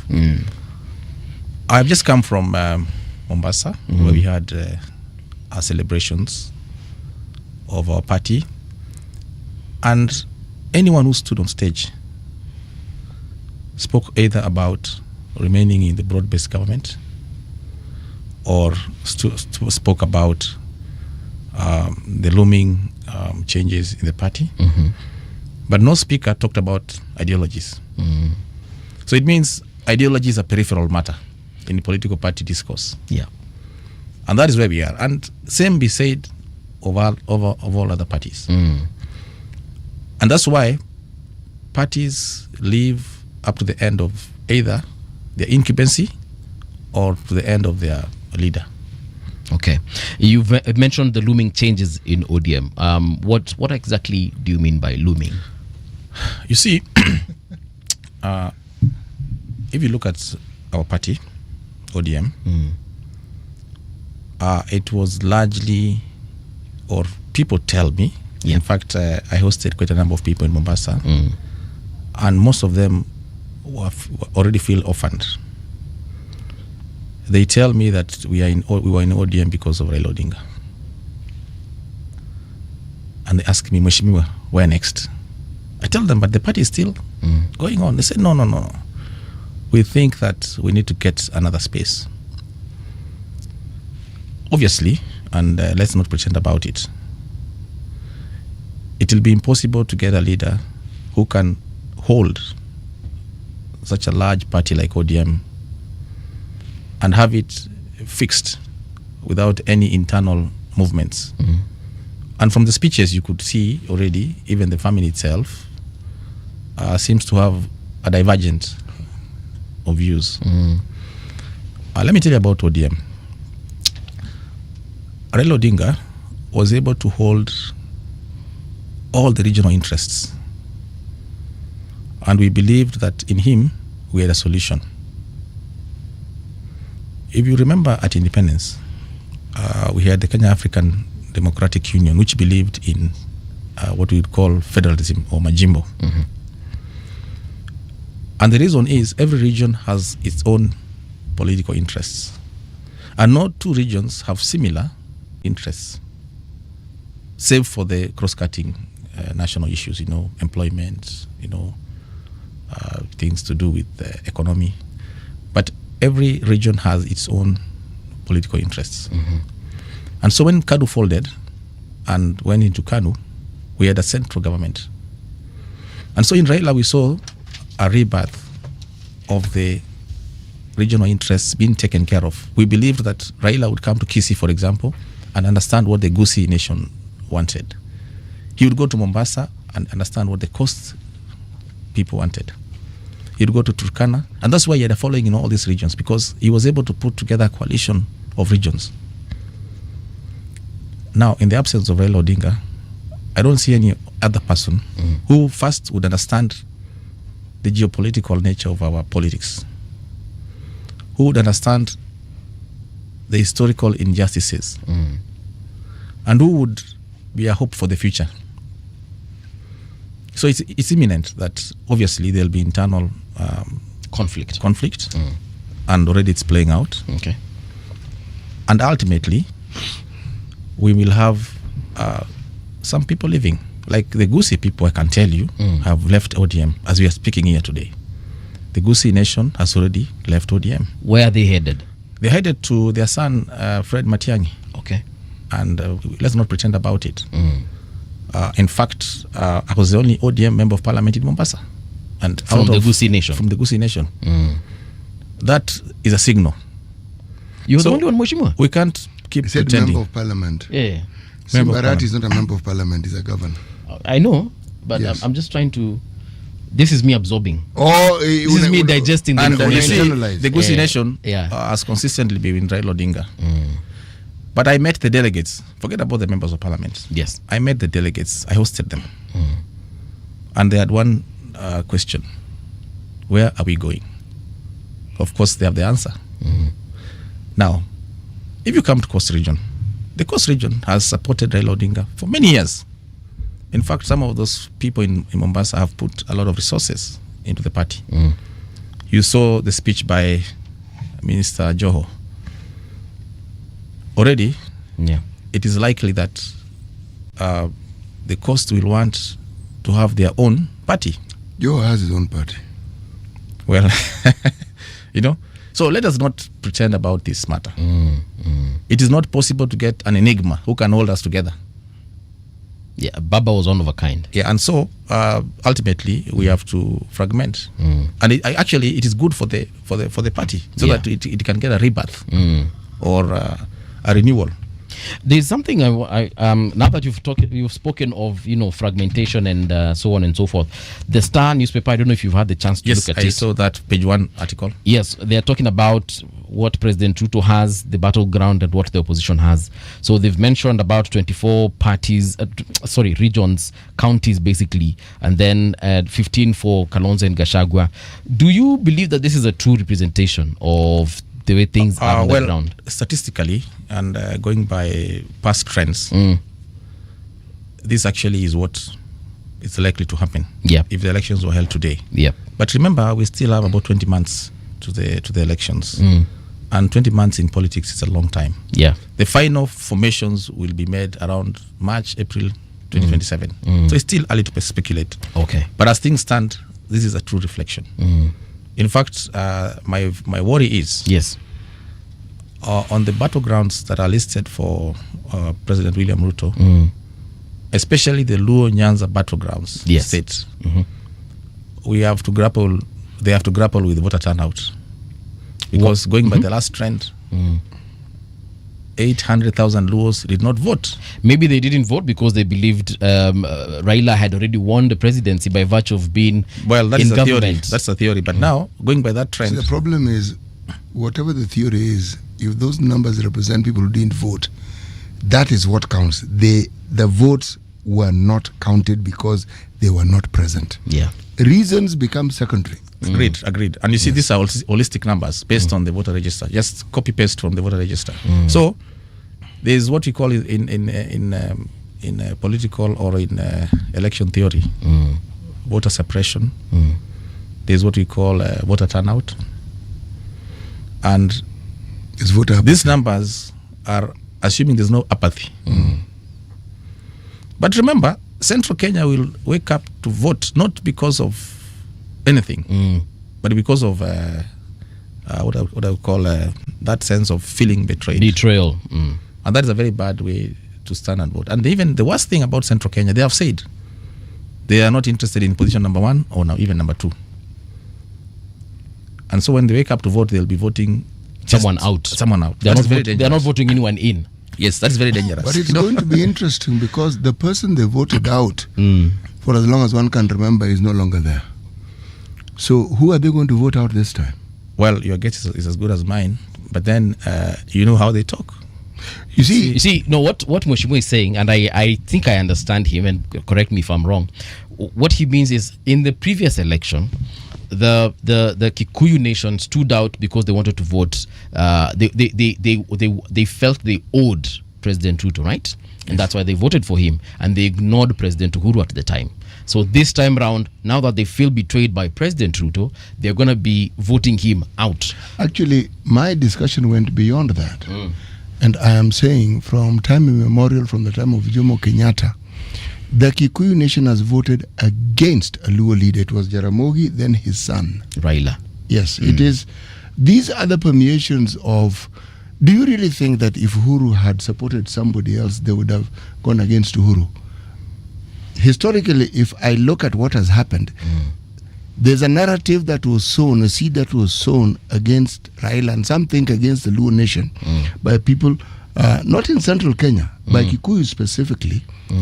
That narrative would lend itself to that understanding that they were voting out Raila. But if you look at the voting pattern in the last election, Raila got more votes than he has ever gotten before. So that narrative isn't entirely true. In the central region? Yes, it isn't foolproof or bulletproof, which actually lends itself to yet another discussion. There's always a story about rigging in our elections and the science of how we have perfected it over time, where in some regions you boost the numbers, in some regions you suppress the numbers, etc., etc., etc., etc. Those narratives abound. We don't have concrete proof to actually point to and say. Because if you are talking about debts that people have, the person who was owed a bigger debt was Raila. Raila is the one who said Kibaki tosha. So if you're talking about debts, that was an earlier debt that ought to have been paid if the narrative is about paying debts. So, and that is why they had a falling out with President Kibaki in 2007. Precisely. So if indeed the narrative that was spun, or we are told was spun from that region, about whether or not on who they are voting for and for whatever reasons, I think there are narratives and counter narratives that seem to justify a position that was already predetermined. So you're now looking for reasons to justify the position that you're taking. And it is from that I'm raising this question, and I'm saying Raila is no longer there. So who are they going to vote against? You see, I agree, and I entirely see your point. The Kikuyu nation largely contributed to the success or to the winning of President William Ruto. It's no longer about the late Raila Odinga. It's about feeling betrayed by someone they put in office. So it's no longer about Raila. It's now about, we put you in office and we are not satisfied with what you have done for us. That is the narrative in Central Kenya. It's not my narrative. And so when they'll be going to vote, they'll be looking for anyone else because they feel betrayed. And that is the narrative that their leaders are selling, including the former Deputy President, Rigathi Gachagua. And it is a narrative that has gained currency in Central Kenya. We can bury our heads in the sand until tomorrow, but that's something that we must grapple with. How does William Ruto grapple with that? He must seek alternative alliances outside Central Kenya. And that's why he went to the Luo election. Now, having Raila Odinga, largely assured him of a block of 6 million votes because we would follow Raila Odinga. Personally, I would never question Raila Odinga, not for anything, but just because I believed he was an enigma, And many people have such similar histories with Raila Odinga. In fact, if you go to parliament today, or even in leadership positions today, Raila Odinga is the most single contributor of political careers. He had this ability to identify talent. Yes, he did. Nurture it. Especially even in young people. And even when you tell him, Excellency, I'm going to run on another ticket, he'll tell you, fine, you run. I need you more in parliament than outside. The only other person, by the way, who has that ability is William Ruto. He can identify someone, bring him up. And especially if you look at Raila Odinga's support for women, he would pick women who he would believe would make leaders. And that's why you find that ODM is a party with the largest women leaders today because of Raila Odinga's ability. Now, Raila Odinga is not there. What happens? Those who believed in him are likely to find their way. Every political grouping and every region in this country has to go through a metamorphosis. Correct. Because Raila represented a certain status quo that no longer exists. So now essentially it's free fall. Because even when you talk about the Luo vote, there is the Siaya County vote. It is not the same as the Kisumu County vote. It is not the same as the Homa Bay County vote. It is not the same as the Migori vote. The thinking of these groupings is not uniform. So when people talk about the Luo nation, that's something they need to understand. Because right now, as I speak, there is no single Luo political leader who you can say will speak and all these formations will say, okay, we've listened. They'll tell you, you go and talk to your people and convince them first before you come and tell us what it is that you want to say. But the thing that I find one needs to speak strongly against is the political narratives that have been used in the past to gain voters. A narrative that pits people against an individual for some historical reason that is actually quite vague and not clear. A political narrative that rewrites certain historical realities to present a reality that suits the politics of the time. You see, there are things we speak up in public because they give us a framework within which we can talk about uniformity and the need to be a cohesive nation. But the thing that undermines that conversation is the underlying rhetoric that we all understand and know, and which is the basis of the formation of all these political alliances that you see. The one that I speak against most, and the one which we must avoid, is the one which took place some years ago of 40 against 1 or against 2. That narrative, where the Kikuyu nation is singled out by very many formations. This happened in the Uhuru era, where people feel these people think that they are entitled. Correction. There is a political class in every community, and they are the ones who hold these narratives, not the entirety of the people who come from those communities. Now, when it comes to following political leaders, everybody follows their political leaders. But the problem with these narratives, it balkanizes and it condemns individuals who may not be party to anything of the sort that one sees. See, people who haven't traveled and don't have the exposure don't realize that there's no part of Kenya that doesn't have poor people. Every part of Kenya has poor people. And some of the parts of this country where you find some of the richest people have some of the poorest people. But it is not known to many people. Now, when one talks about a political party and one talks about what it is that this political party stands for, why the ideology is important and why my colleague Paul mentioned this is because I do not hear of any political party that has a structure and a narrative that continuously tells us that A, since this is our political philosophy, this is how we plan to get the people of this country to a position of prosperity. This is how we hope to get this education to be genuinely free, medical services to be genuinely free, and to guarantee our citizens an ever-growing opportunity for them to do the things they want. there is no single political party that has a structure that tells you how they're going to get us there. They make statements about roads, about water, about schools, about doing something opposite to what somebody else is doing.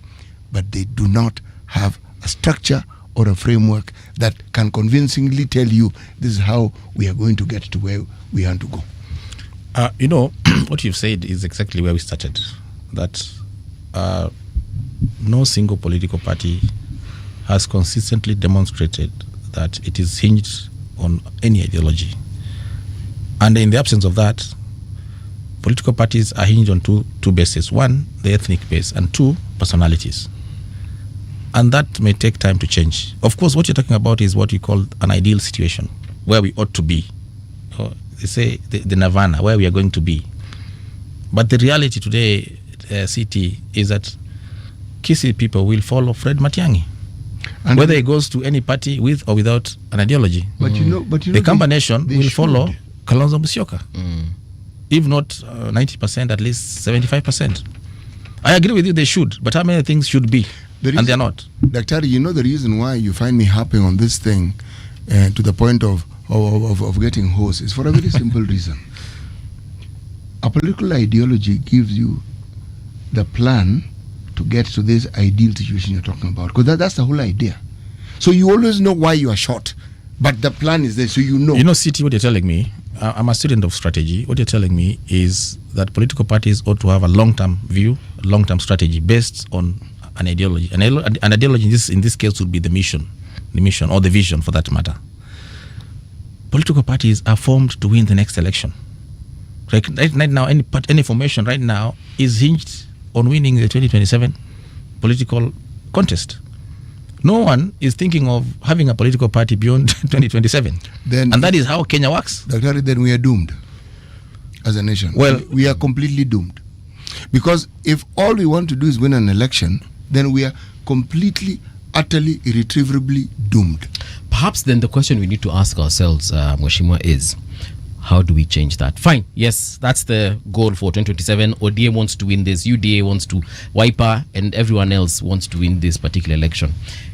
And after 2027, perhaps another cycle of winning the next election. So that means no ideology, no vision statement or mission statement, like you've rightly put it. So how do we change? You see, there was a push to sort that out by enacting an act of parliament where political parties were to be funded from the national kitty. I thought and it where already been funded. It was supposed to be, I'll come to that, where political parties were supposed to be independent vehicles that go beyond election cycles, where a political party would have a secretariat, have a governing council, have a working strategy, probably 8-year strategy, which is outside the 5-year cycle. But what has happened? Today, ODM, my party, is owed billions of shillings in unlimited political parties fund. And I think that is a political, what I would say, is a carrot and stick, where the executive decides that if you fund ODM, it's going to be imagine if ODM was funded adequately, it would be a monster. With Raila Odinga as the leader and people like Junet, people like Millie Odhiambo as engines of that party. This party would be bigger than the country in terms of national drive. You know, would have youth congress, you'd have disability meetings, and it would constantly run out of sync with what the executive needs. And so the executive has decided deliberately to starve it of funds, which is actually illegal. In fact, even in Mombasa, I think one of our leaders talked about asking the president, please give ODM what is due to them. And the sad part is that these funds are actually based on a formula. Number of elected leaders, votes cast in the last election. It's a mathematical formula. It's a no-brainer. But somehow, they don't get funds. Now, in the absence of funds, what happens? You cut down on your activities. Or you look for a sponsor who then drives the agenda of the party. And that is why it's difficult to nurture democracy in such an environment. If you go to, for example, the Democratic Party in the US, they're able to run their programs even when they're in the opposition, because they're well funded. Yeah. And the funding is actually state funding. Come to Kenya, we deliberately starve them. Most of these small parties are actually financed by their own members, which sometimes becomes very difficult and challenging. But then I still have hope that the younger people will not fall into a trap that we fell into, where we believe in our ethnicity and where we believe in some demigods to run our political affairs, where a political party would be a professionally run outfit, which makes decisions based on science and based on ideology. Because you see, it is political parties that eventually capture power. Correct. And it is the people in those political parties that we expect to deliver for us and to us as voters and citizens. Sometimes, let me be the devil's advocate. When is the last time our political parties had internal elections? Even my own ODM. I wouldn't know. Your guess is as good as mine. So, when leaders are picked without a democratic process, then they listen to the person who picks them. Our two largest political parties have never had elections, and they're not likely to have elections before 2027, and for obvious reasons. You see, right now, the death of Right Honorable Raila Odinga is the perfect example, perhaps, why parties need to have the ideologies and have some kind of long-term plan. Because the fighting that you've mentioned, the conflict that we're seeing in the party, is because Raila was literally the party. He was the ideology. The ideology here was Railaism, right? And now that Raila is gone, now that watu ndio wanashangaa guy, by the way, tulikuwa tunafaa kufanya nini? God forbid something similar happens to the Jubilee Party. If today President Uhuru wasn't there, and then Matiang'i and the other four party leaders are not there, then what happens to Jubilee Party? Again, it will disintegrate. We know what happened to Tip Tip when Honorable Kalemegile passed on. Tip Tip actually hatuisikiangi, but I'm sure it is there, and I'm sure it has people who probably work in it. Whether it has MPs, I don't know. Look at other parties that also have got leadership problems. It's only, I think, and I mentioned this yesterday, Safina Party that has had a proper transition from Paul Mwite to now Jimmy Wanjigi. And we're hoping that perhaps even in future when Jimmy retires, it will have some kind of continuity. We need to have these kinds of things where ideologies, even if they change with the different leadership, but at least there's something the party stands for. And it doesn't have to be the person. Because once it's the person, then we're in trouble, like City is saying. You mentioned Safina, very good, but when is the last time they had a member of parliament? But at least what I'm talking about is structures. Members of parliament, I might not know. Maybe there's an elected MCA somewhere. Maybe there's some the measure of success in politics is electability. ODM will come and say we have 87 members. And we may not have an ideology. You'll come and say I have an ideology but I have 0 members. So in terms of success rate, who is more successful? Okay. Politically, it's about numbers. There are certain fundamental narratives that the political structure we have in this Kenya seems to thrive on. One is numbers. One is political parties are formed to win power. Another one is the movements of any political party is so that they win an election or get as many members into parliament as possible. Yeah.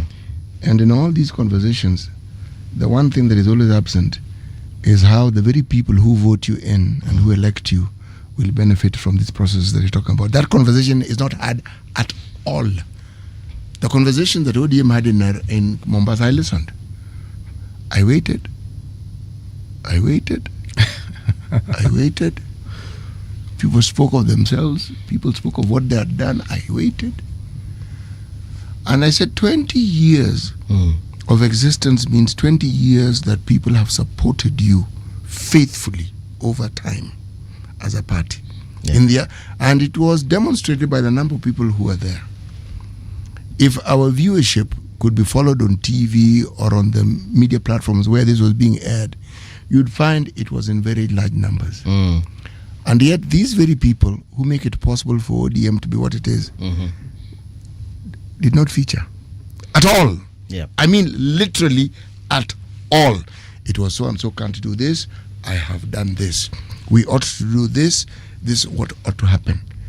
I was waiting to hear that given what the people of Kenya have done for us over all these years, in the next 20 years, this is what we as ODM want to do, to make sure that the lives of the people of Kenya change. As I said, I waited. I'm not waiting anymore.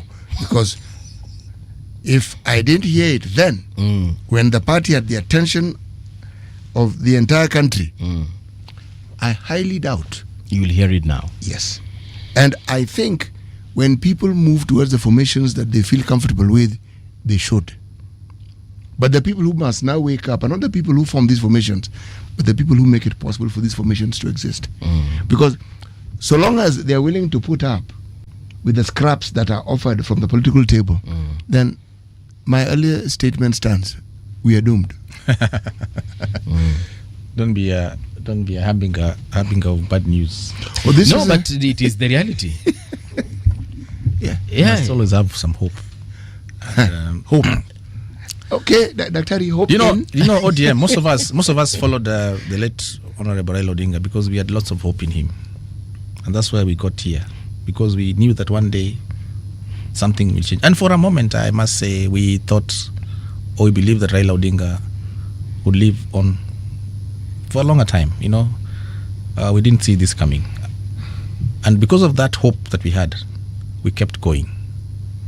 And even when we had difficult situations, either economically or when we had problems in our political interactions, we knew that Raila had a solution, and somehow that kept us going. And so it's good to have hope in all this. You know, the Raila example is not a good one. It's not a good one because there is no carbon photocopy of the man. There is no one in this country who has Raila's history. There's no one who defied his father. There's no one who went to jail repeatedly, was detained repeatedly. His family suffered. His wife was chased from schools. She was teaching in with her children. She had to survive on a teacher's salary. That whole history has, his siblings were followed by police. They did not have a good time. His older brother, Oburu, marked time when he was a very early, he had an early acquisition of a PhD, marked time as a provincial head of planning when people who were his juniors became permanent secretaries.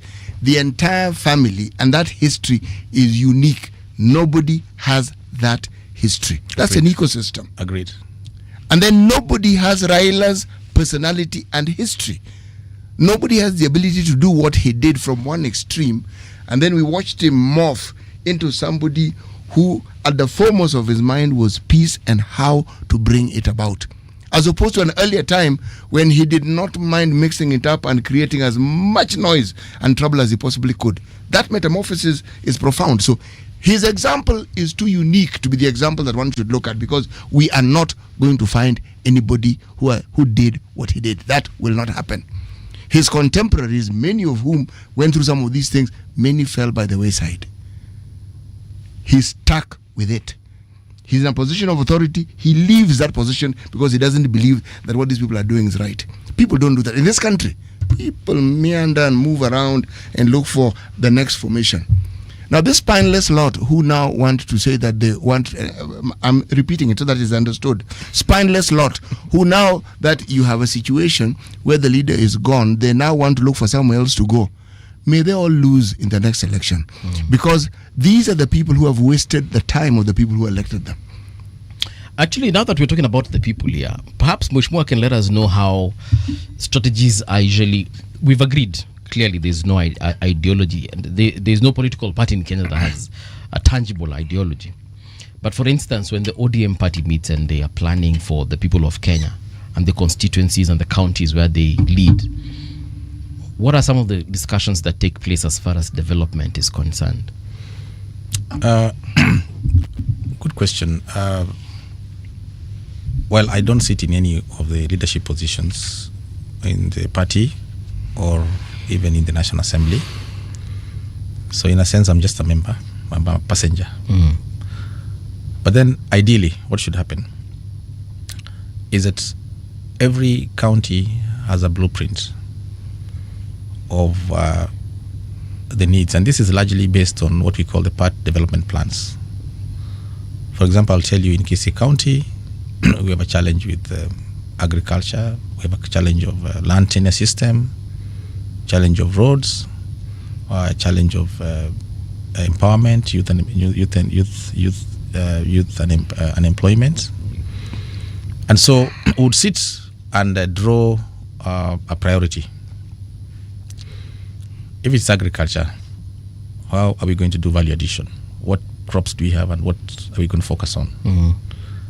If it is youth empowerment, are we able to create hubs? Are we able to do aggregation centers? And then with this, we tie it to the budget and then bring it to the assembly for ratification. And then allocate the monies and start the programs. That is the ideal situation.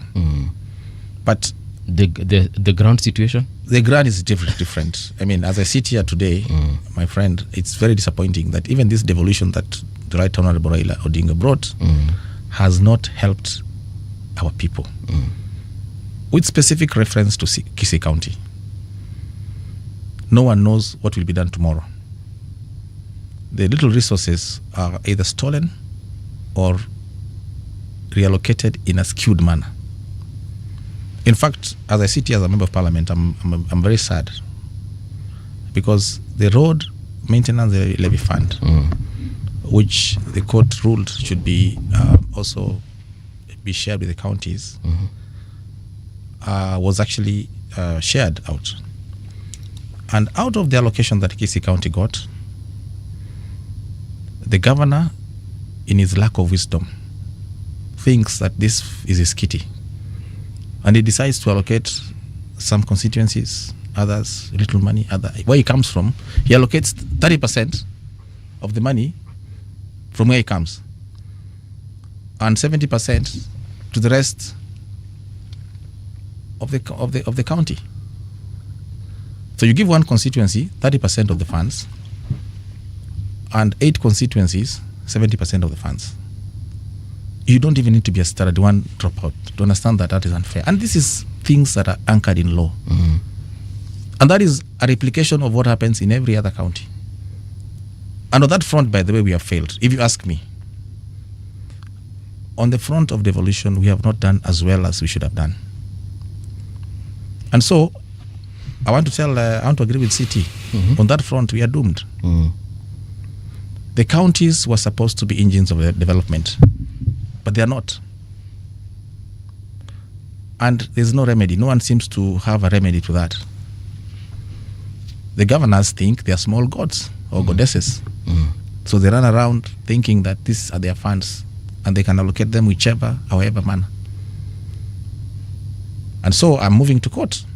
I'm going to the Constitutional Court for interpretation on this matter because I still feel that I would rather have a solution to the whole country. Yeah. Because I sit in an advantage of knowledge, and I know that this is unfair and outright really strangling.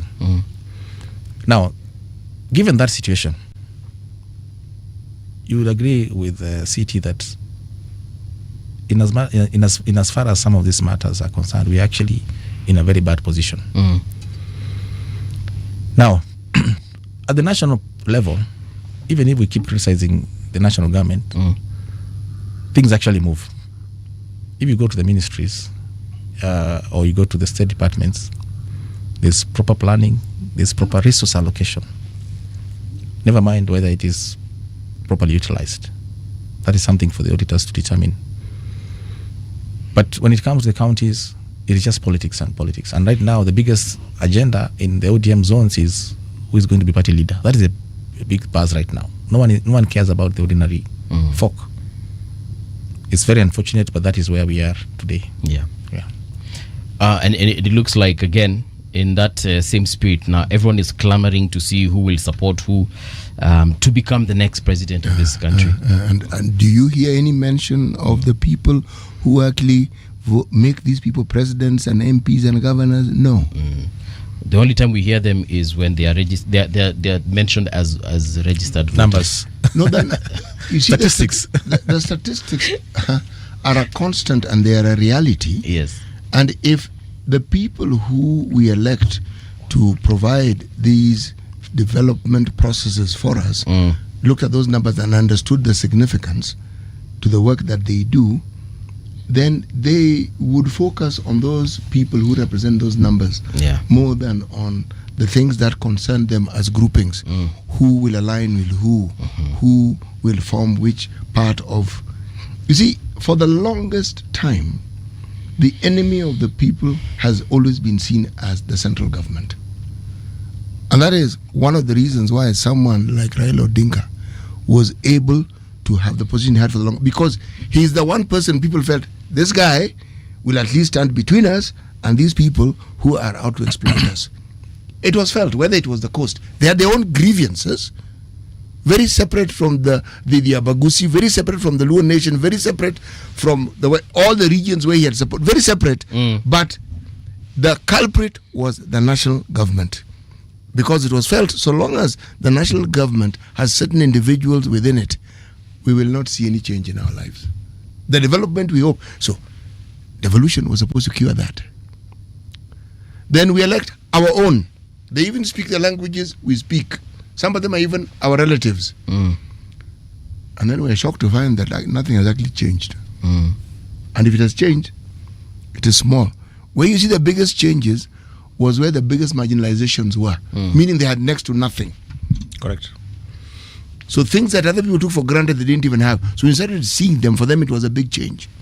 You know, the irony of it, like if you come to my constituency today, any change you will see is only attributable to either the national government constituency development fund or the national government itself.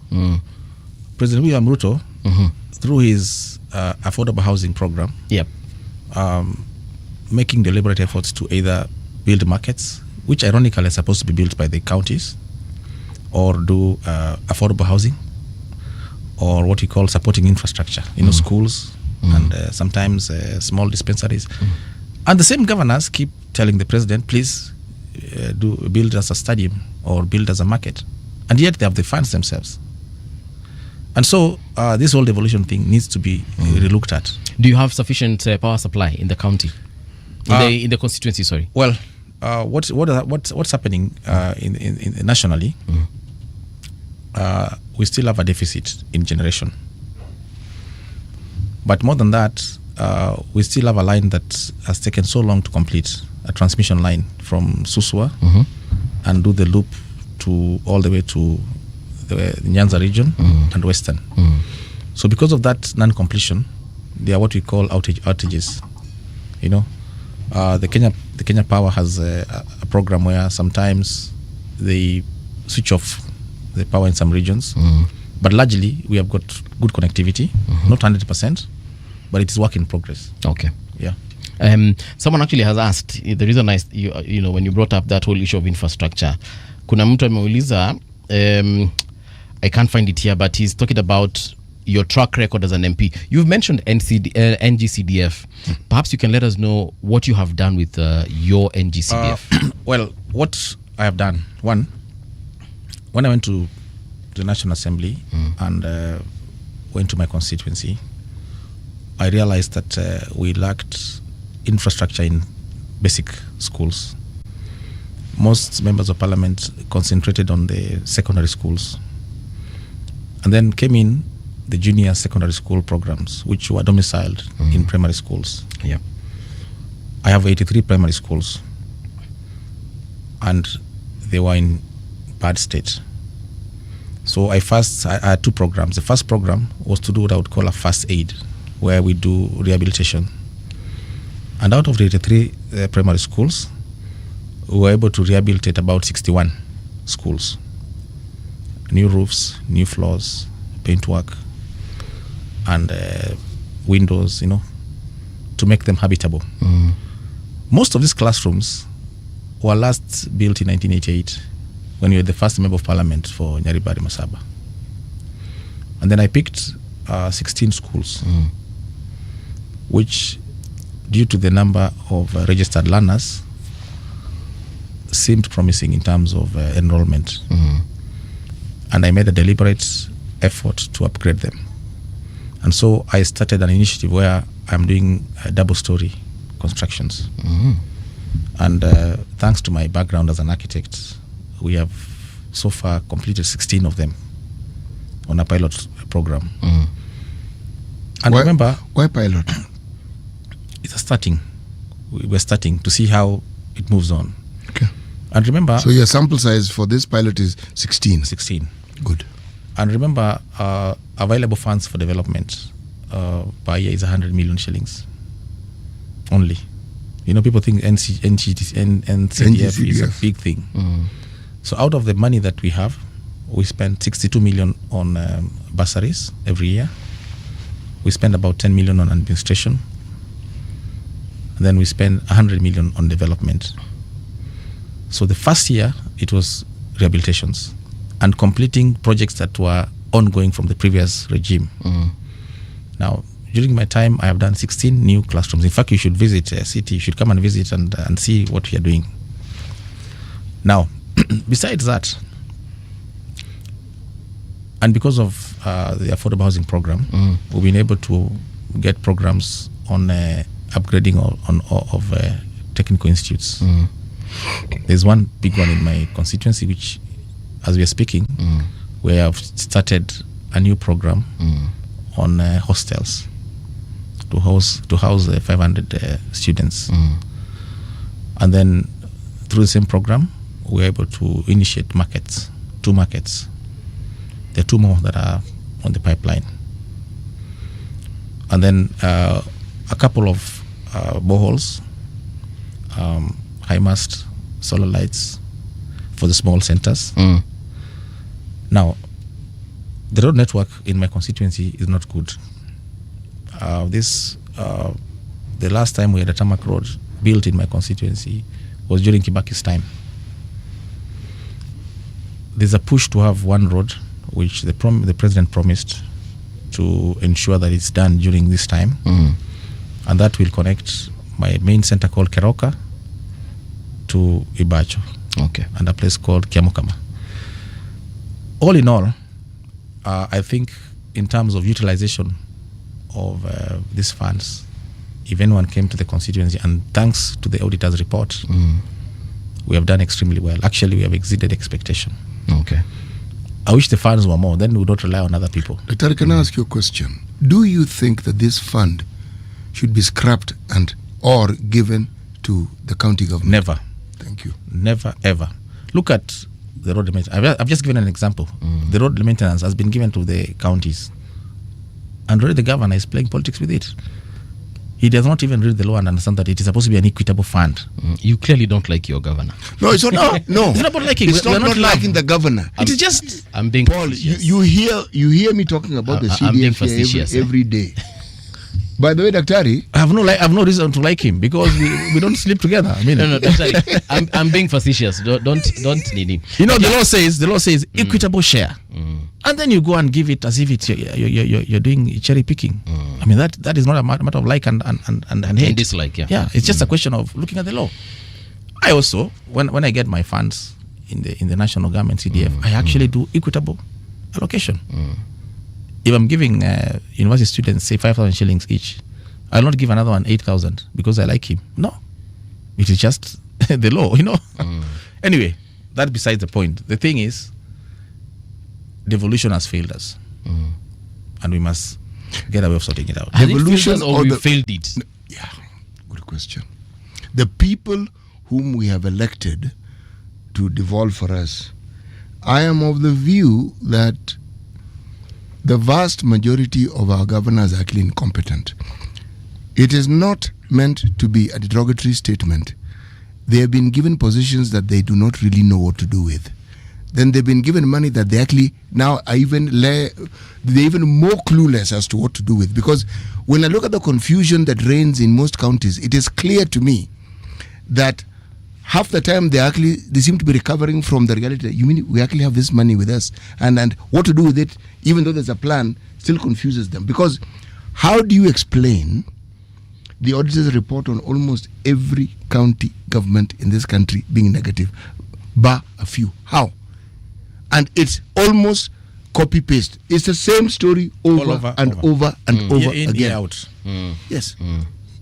Anyway, I think I've answered you, and I want you to visit my constituency and see what we have done in the last 3 years. Yeah, I am a supporter of that NGCDF, and I have never budged. Never.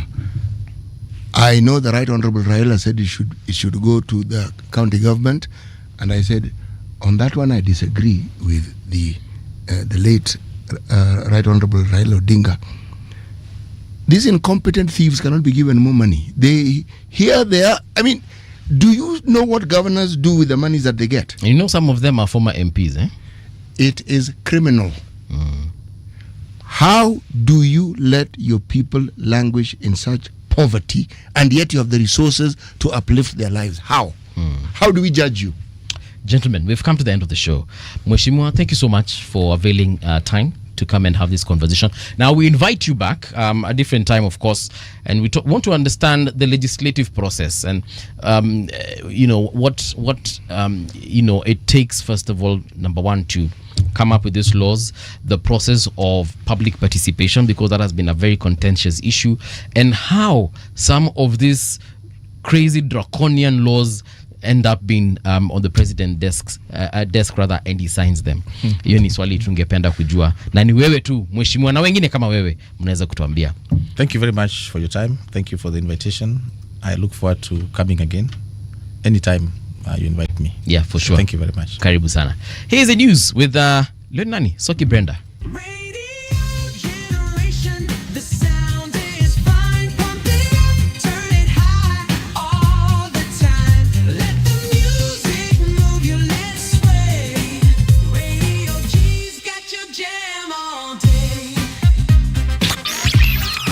Radio Generation, the home of urban soul.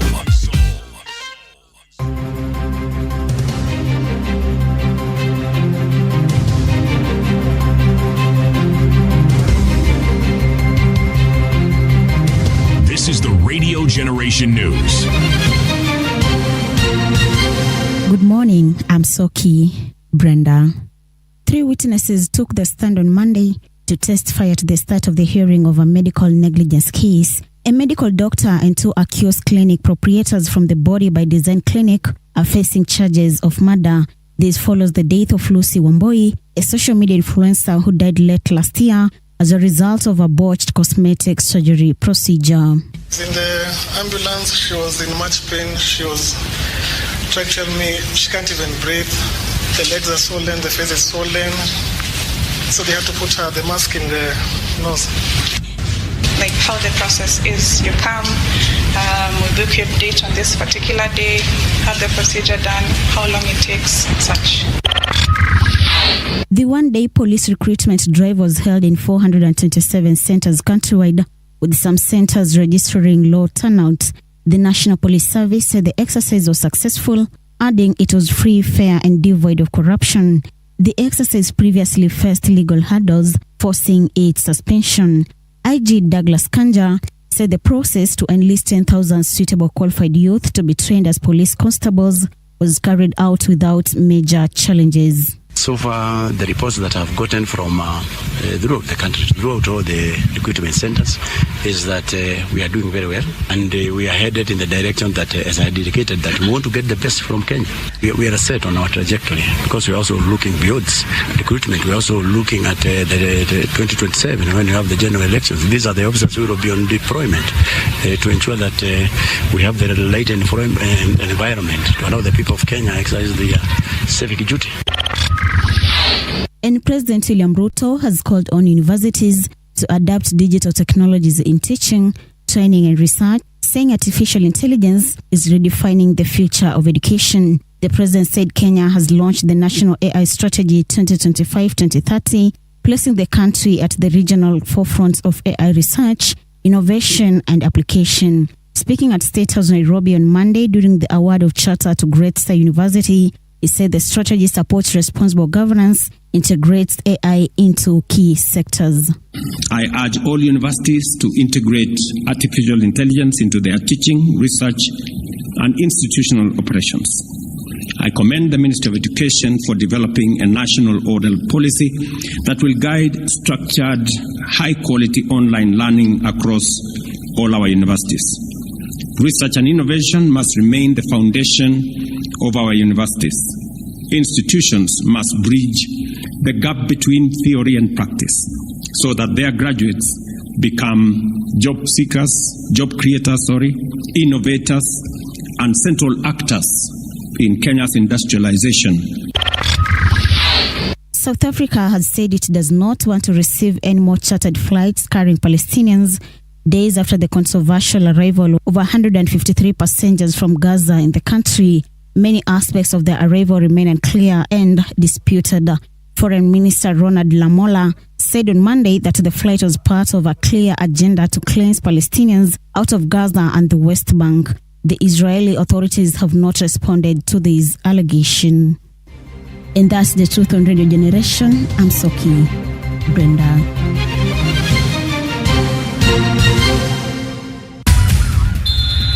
Sports on Radio Generation. Good morning, I'm Samuel Otieno. The Manchester United striker Benjamin Šeško is set to miss out a month with a knee injury he sustained at Tottenham Hotspur just before the international break. Šeško, who joined United from RB Leipzig for £74 million in August, was hurt during the 2-2 draw on 8th of November and failed to finish the match after coming on as a second-half substitute. Head coach Ruben Amorim said afterwards he did not know if it was a serious problem. The England manager Thomas Tuchel will speak to every player left out of his squad to explain his choices and lay out what they need to do to make it to next summer's World Cup. Attacking midfielder Jack Grealish and right-back Trent Alexander-Arnold were among those not called up for this summer's qualifiers against Serbia and Albania. England defeated Albania 2-0 on Sunday to finish their qualification campaign at the top of Group K with 8 wins. Tuchel will have another camp with the players during March's international break before the German names his squad for the World Cup. And that's your sport update on Radio Generation. Good morning, I'm Samuel Otieno. Sports on Radio Generation. The views and opinions expressed on this program are those of the guests and do not necessarily reflect the views of Radio Generation. Radio Generation assumes no responsibility or liability for the interviewee's views. This is Radio Generation. In the beginning, there was morning radio. But now there is Radio Generation's The People's Breakfast. Curious and bold, getting facts from the shadows. That's what it is. Now, as the city wakes and secrets stir, a bright new voice shines. The People's Breakfast. Your morning, your voice, your journey. Good morning. Good morning, my neighbor. Welcome to the home of hard truths and bold insights. Radio Generation. A very good morning to you and welcome back to Radio Generation. The time right now is 6 minutes past 8 o'clock. This is the People's Breakfast. In studio, I'm with CT Muga. Unatupata on 88.8 FM in Nairobi and 90.7 in Mombasa. Radio Gen KE across all socials, by the way, TikTok, Instagram, LinkedIn. People seem to forget that we're actually also there. But yes, we are there and we are live currently on Facebook, we are live on X, and we are live on YouTube. So kindly interact with us and let us know where you tuned in from. CT, I can see a lot of folks on YouTube. Very salty on some of the issues we've been talking about since the morning. Yeah? Do you want me to read some? Read some. Hey. Let Mushme also hear what people think about the things we say. Yeah. Okay. So there's Wafula team, for instance, saying the progressive forces in ODM should take over the reins of that party. Sifuna Winnie faction will be good for this country. People out here are salivating at that combination. Sonet anakupigia makofi anakuambia preach away city, especially on the issues that you were talking about with Mheshimiwa here. The incompetency of governors. Hajasema what specifically, but yes, we did talk about that. We also did talk. That's a constant theme as far as I'm concerned. About ideologies, you remember? Yes. Yeah. And of course, there are people who are asking Mheshimiwa about the track record. I found that comment now. Asking about his track record as an MP and what exactly he has done. Speaking of track records, I was saying while we were on the break that I have finally, you remember, I've been one of the people asking, what women rep do in What do parliament? they do exactly? Okay, a women rep, we've understood the term, but what do they really do? Yes. Okay. And in studio, we do have a woman rep. And we'll talk about, the bill that she introduced. I don't know if it's a bill or an act, but she introduced something. Yeah, it's a bill. Capping foreign staff in multinationals inside the local content bill of 2025. I'm talking about none other than woman representative for Laikipia County, Honorable Jane Kagiri. Mheshimiwa, welcome to Radio Generation. Thank you and good morning. I'm glad to be here. Karibu tena sana. Yes. You were also telling me that before we get to this particular bill, there's another bill that you introduced in 2023. Yes. Tukumbushe tafadhali. That was a motion, and Yes. it was the motion on the cost of electricity. And what was demanding from that motion was, first, we needed to know who the faces behind the IPPs that were running at that point. The second thing I needed for us to do is we needed the IPPs to charge us in Kenya shillings and not US dollars. And the example I was giving is Safaricom gets all its equipment from foreign countries. But when it comes to charging us local airtime, we pay it in shillings. So where, on the contrary, would an IPP tell us the equipment are coming from abroad, thus they have to charge us in US dollars? That thing I was demanding is these IPPs tell us we have to take or pay. Take or pay meaning whether we use the energy that they've produced or not, we have to pay for it. So my demand was, we need to take and pay. What we take is what we pay for. So if you don't take, we don't pay. Yes, if we don't take, we don't pay. Of course, the motion went through the whole process, got to Parliament. Members of Parliament supported it strongly, and we actually implemented all that we had said should be done. But when it came to execution, you and I are still there. But the one thing I'm always grateful for, the president signed it into law. No, it was a motion. It was just so a that motion. Was not a, Okay. yeah. So it was a bill. It was not a bill. So hiyo ilipitishwa, But now we're in the process of execution. So but Mheshimiwa, ikishapitishwa, then we now push it to the Ministry for Execution. That is the Ministry of Energy. But now what I'm so grateful for is at the point of at which I was tabling the motion, KPLC was making losses of 33 billion. And what used to happen in those in the losses, they used to again engage EPRA to allow them to distribute the losses amongst the consumers. So my question was, where would we be the ones incurring what somebody's recklessness has cost us? Instead of the person being brought to book, we are told to cost share on that. So gladly, today, Kenya Power and Lighting is making profits of 34 billion. So again, you wonder how we are able to turn around from losses of 34 billion to overnight making profits of 34 billion. Good thing anyway. And that's why sometimes now you notice your electricity bill is not as ridiculous as it used to be. Because before, of course, it's still expensive. I'm not saying it's not.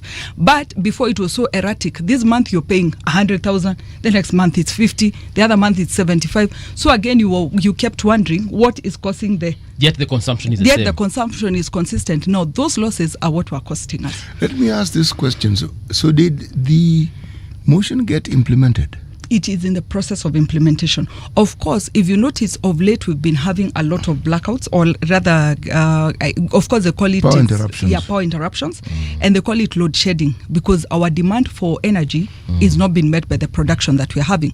Because in this country, we produce around 2,300 megawatts, and of course, that is not enough for the whole country. Yet to our run. installed capacity is more than that. Exactly. So why don't we then have the power that we need? But you see, again, now the IPPs come into question because now my demand in the motion was that we stop onboarding any more IPPs until we can sort out the ones who are there in existence because they charge us extremely highly. And number two, there are those things that we've not gotten into agreement in. Because how would you write a contract that says whether I take your energy or not, I have to pay you? Then who confirms we actually took that energy or we didn't take it? So there was a lot of questions in the whole process. But now, again, here we are. Who owns these IPPs? In fact, that is what... that's the point at which I started worrying. Because the minute I attended a few of the energy committee's meetings and they were trying to unearth who is the face behind these IPPs, then they get to a point, they say a certain government in Europe, another government in Europe. These governments don't have names, don't have faces. So I realized maybe we are hitting a brick wall. But again, now because of the load shedding, you and I know, now we have to open up for more IPPs to come in. Which it's a loss at our own game, I would think. This load shedding story is old. Very true. And there has been a plan, I know, to kill this process. We have old power lines. We have old transmission lines. Part of that load shedding is as a result of this. Yes. Now, what I find strange though, if you haven't implemented the motion and yet we are now making profits, we being Kenya Power. Yeah. So what in your estimate has actually changed? Because it's a complete reversal. Exactly. I think we are a country where if nobody is watching, people do things as they want. But the point at which there's a realization that somebody is watching and monitoring whatever you're doing, things change. I'll give you another example that I highlighted in that motion. We have all these IPPs, privately owned, and then we have KenGen, our own organization in the government. Out of the 100% payments that used to be made, KenGen used to receive 25%.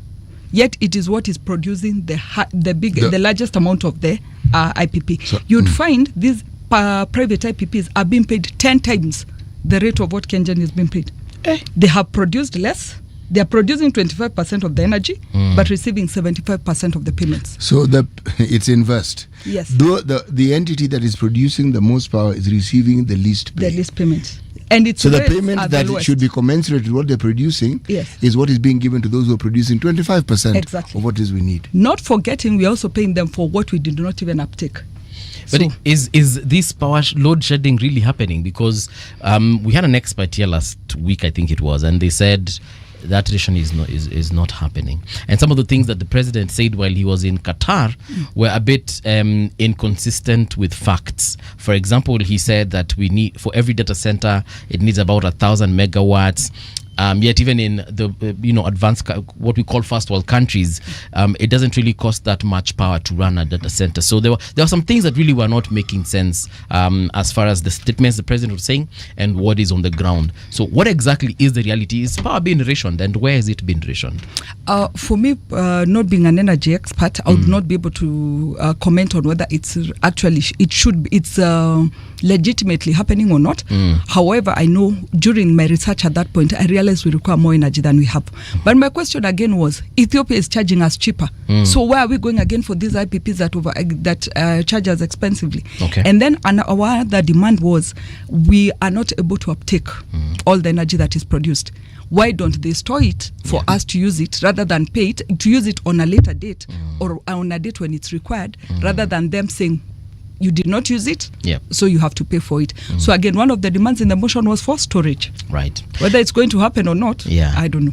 Before we get again into the bill, I can see you from your X account that you are a former advisor, Gender, Youth and ICT at the Executive Office of the President, Republic of Kenya. When did you hold this office, and are you still holding it? No, I'm not holding it anymore. I held it from the year late 2020 to 2022 February, when I had to resign because I declared my candidature for Laikipia County Woman Representative. All right. But I served in there for 2 years, and I was deployed or seconded to actually serve at NMS. So I was an advisor to Lieutenant General Buddy. Yes. All right. You guys did a good job by the Thank you. I know you miss us, and by then people used to complain. This Kenya is interesting. People used to complain NMS is not doing anything. You did a good job, but you could have done a better one. But nonetheless, flowers where they're due, right? It's true. Credit where it's due. Yeah. Let's talk about the bill now. What inspired this particular bill that you've introduced, and where exactly do you expect it to? What do you expect from this bill? What should Kenyans rather expect from this bill? Kindly allow me to first respond to something that you said before the program began. Sure. I serve as the chairperson of all the 47 county MPs. And today, as if the Standard newspaper knew that you'd come for us, they've actually listed the members and the contributions they've had on the floor of the House. Yes. And I would want to congratulate the member for Machakos. Yes. Joyce Kamene, she's had 26. Donya 17, Njeri 13, Pasaris 13. Then we have Umulker Kasim 8, Zamzam Mohammed, Rael Kasiwai 7, Gladys Busholai 6, Beatrice Adagala. Then I come in around number 10 with 5 of them. So I would want to dispel what you're saying, that women reps are not doing much in the House. They are doing so much, and they are contributing greatly. In fact, looking at the rankings of single member constituencies who are women elected in single constituencies, constituencies. The number one, who is Beatrice Elachi, has 16, while my candidate Joyce Kamene has 26. So the woman reps are still doing much more. When we go to the nominated, the number one is Irene Mayaka, who has 20. Again, my woman rep number one has 26. So I would want to dispel that notion that people have that woman reps don't do much. But again, it's also important to let the country know the status of the woman rep seat. Okay. I'll give you a very short example. Right. A governor, for example, in the county of Laikipia, receives 5.6 billion per year. My member of parliament will receive around 160 million to 130 million, depending on the number of votes they have. Then here comes Jane Kagiri, who has 3 constituencies and receives 27 million per year. So that is 9 million per constituency. Factor a constituency that has 6 wards. That is 1-point-something million for a whole year. I'm supposed to educate. I'm supposed to give women groups money. I'm supposed to empower them with the tools of trade. And at People the with end, disability also are under people your... with disability are still under me. Remember, that's 1 million for a ward which has maybe 50,000 people. Or 30-something thousand. So many times you'll find people saying, what are the woman reps doing? Yes. But look at me. How would you expect to see so much in our fund that is only giving me 7 million per year? So anyway, for me, I would want to say the woman reps really try, because you'll still go to counties and you'll find we are even more prominent than people who receive more money than us. So anyway, just know women reps are working very hard, both on the floor of the house and even on the ground. And again, I want to congratulate you, and like I say, me I usually give credit where it's due. Kama umefanya kazi, mi ndakubali umefanya kazi. And of course, when it comes to legislation, I can also see on that front you're very active, which again is another plus as far as that is concerned. As for the others, watakuja hapa na watajitetea Ni ukweli. wakipata hiyo nafasi. Yes. Si ndio? Foreign staffing in multinationals. What inspired this bill? Thank you for that question, and I would want to take you back to the day June 25th, 2024, the day we had the protests and the fight against the finance bill. That's the day this thought started cropping up, because if you remember, I stood on the floor of the House and I spoke about sanitary towels. And it was turned around to mean that Jane Kagiri did not care where women would get their sanitary towels or did not care where the diapers would come from. But let me take you slowly through something that I discovered. Now, when we were first elected as women representatives, sanitary towels for our children in the comprehensive schools, that is from grade 5 to around grade 9, are supposed to be provided by the government under the Education Act. Free of charge. So when we were elected, all of us looked back and thought, where I come from, I've never had girls saying they have received sanitary towels. That's because they were being supplied by Ministry of Education. So we challenged the president and told him, Ministry of Education, like now me, I have a place called Kisargei in my county, where girls would sit on a hole or use leaves. Because they don't have sanitary towels. So we challenged the president and told him, think of an official at Ministry of Education. All they'll do is dispatch sanitary towels. They don't care if they don't follow up to know. Yes, because them they're seated at the national headquarters. So we challenged him to move the sanitary towels, to allow us to move sanitary towels from Ministry of Education to Ministry of Gender. So in that case, when my girl in Laikipia doesn't have sanitary towels, they can question me and I'll answer to them and tell them where the sanitary towels are. Then again, for my best interest, I would want to ensure each girl in my county receives sanitary towels, because when my girls miss school, it is a loss for me at the end of the day, because another child in a different place is still going to school when my students are not going to school. So when we challenged him that, he allowed it to happen and we moved it to Ministry of Gender. When it got to Ministry of Gender, I, as the chairperson, noticed that the budget for sanitary towels per year is 940 million. So the first... For the whole country? For the whole country. Hold on. Yeah. When you say they were in the ministry and they were not getting to the end user, zilikuwa zinaenda wapi? No, that's a question which nobody knows, because sometimes you'll get some schools that would say they would get, you'd get some children who would say they would get, and you'd get others saying they have never seen or even heard of a program like that. So now that, because it was behind us, it was a bit difficult to tell. Okay. So we were picking up from where we came in. All right, so 940 million you've said. Is the budget allocation per year for sanitary towels. Carry on. So when we came in, that How year... did they determine this amount? Of course, it's a long... it's census? something... Initially, they did a census on the students and determined that each student, taking away the months that children are not in school, which is 4 months, so each child gets 8 packets per year. So based on that, that is how the budget was allocated. But now looking back, we need to review it. 8 packets, are they sufficient? Certainly they are not sufficient, and they Okay. can never be sufficient. But sometimes I say that is better than nothing, because you'll find different institutions use different modalities. You'll get a school which will tell you they only give the girls who have started their monthly periods. So in that case, whatever is left will cater for somebody who would need more than extra. one packet. Okay. In other cases, you'll get a school that dispatches the 8 packets for the girl to take home. Whether you started or not, it is your allocation from the Wajipange. government. So sometimes you'll also get parents telling me, umekaa bila kuleta sanitary, na ujue zinatusaidianga pia. So that in that case, it would mean maybe her girl hasn't started, so the mother is benefiting from it.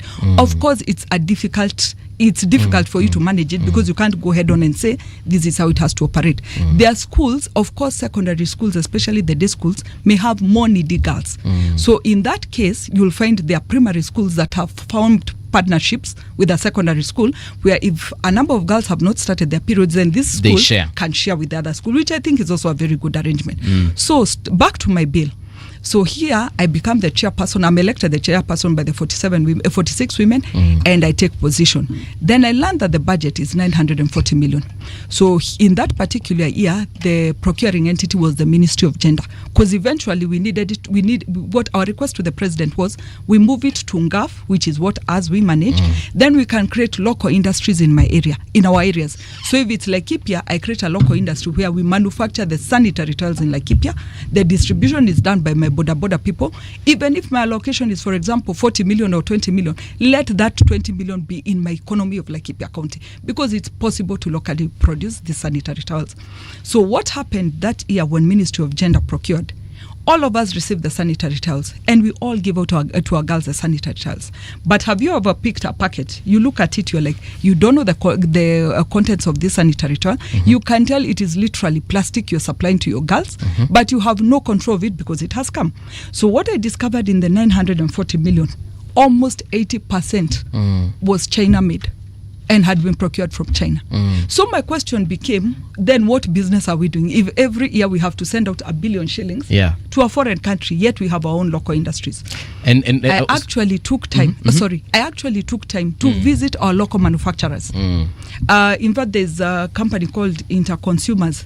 They had their 10 machines totally switched off because they have no market. Everybody just chooses to go and procure from China. So that became my argument. I went on to do a further research. I'm sorry you're men, but maybe she could understand. We have daughters and wives. And you have daughters and wives. This is a question you need to ask them. If you look for all foreign produced sanitary towels, and allow me not to give the examples lest I get into trouble with the law, or rather they sue me. So we have all these foreign products that come from abroad. At the port of Mombasa, they get there at 38 shillings. But on the supermarket shelves, they'll get there at 110 shillings.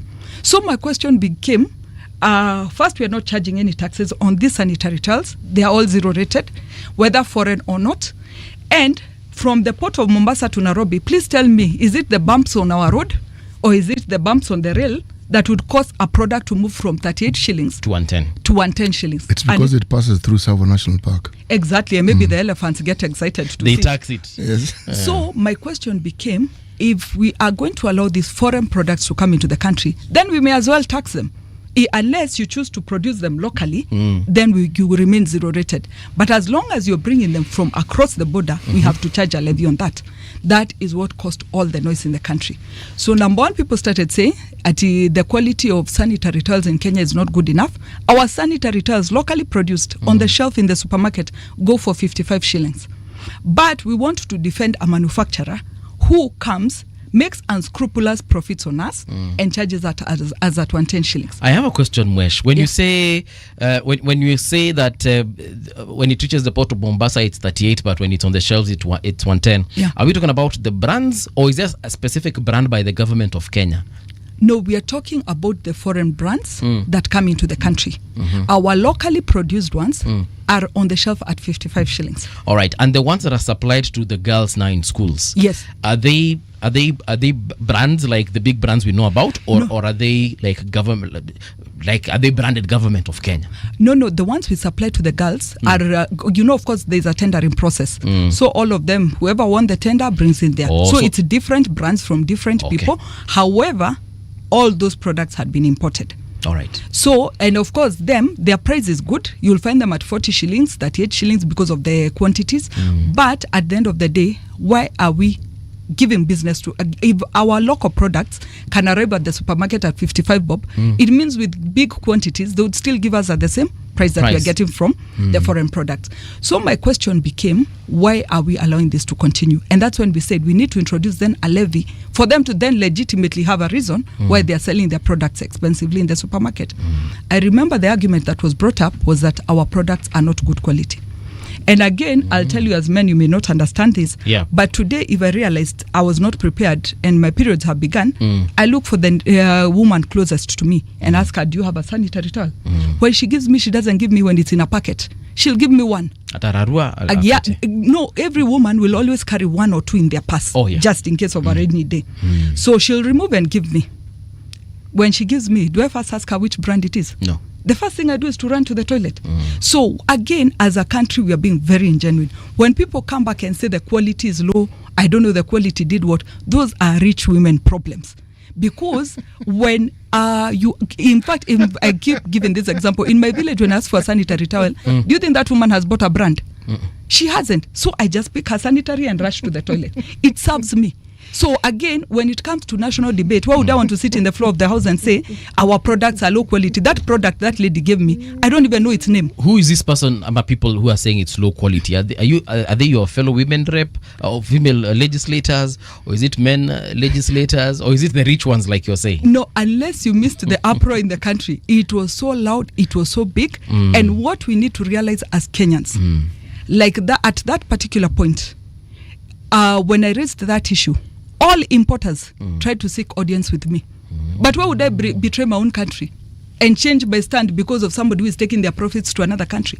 I refused. And you know what they told me? We will still come for you.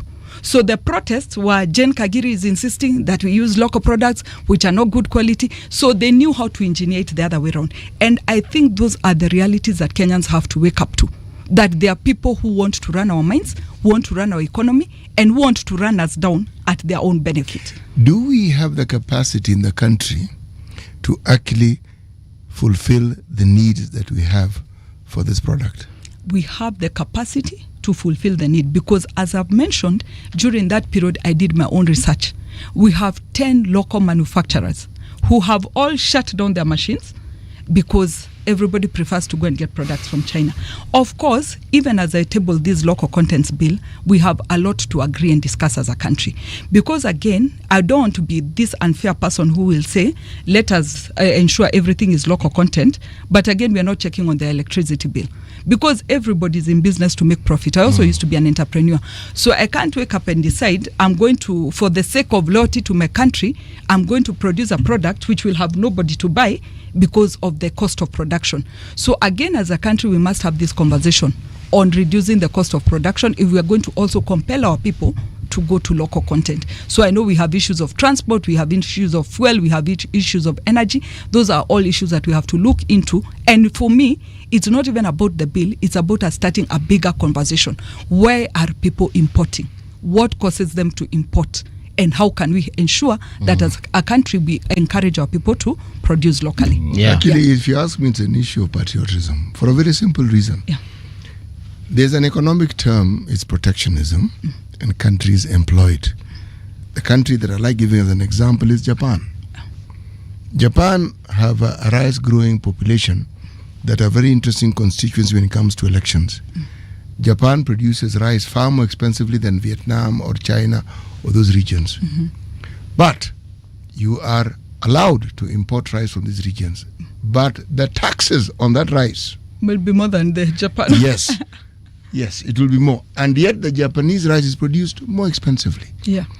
They protect their rice farmers. True. Okay? If you want to buy the expensive rice, by all means, go and buy expensive rice. Nothing is stopping you from importing sanitary pads. We live in a country where a very sizable number of the population are poor and they cannot afford basic, forget extravagance and forget luxury, basic. So if it is a question of what comes first, the local manufacturers have to come first. It's true. They have to be given priority. True. And all these fellows want to import, by all means import. Yes. And then compete. But you compete after some taxes have been levied on your product. Exactly. Because you're a business. When these factories work, we begin to solve the unemployment problem. When these factories work, suddenly the money that has gone abroad is localized, and that money begins to move and to bring about the changes that we look for economically. It's a no-brainer, this one. It is not something that requires too much debate. We understand the need that people have for profit. By all means, make profit. But patriotism comes first. We should support our own industries. Production, yeah. Yes. But look at it now. Today we are having a very sober conversation, and we can all see from each other's point of view. But remember that time, everybody was masked to go. I don't know what. In fact, I keep asking my Laikipia people, like, no, I always like giving this background. I was elected when I was a nursing mother. I was actually breastfeeding as I campaigned. And I remember the people of Laikipia said, go and breastfeed, we will give you the vote. So today I look at them and ask them, in my right mind, would I go to parliament to form a law against you? Even God would actually rebuke me or something. So look at the thought that was behind this whole process. Just as it is saying, it is our people first, our country first, patriotism first. But when it comes to when our people get influenced, they want to see things differently. How would I benefit from an importer? I mean, never.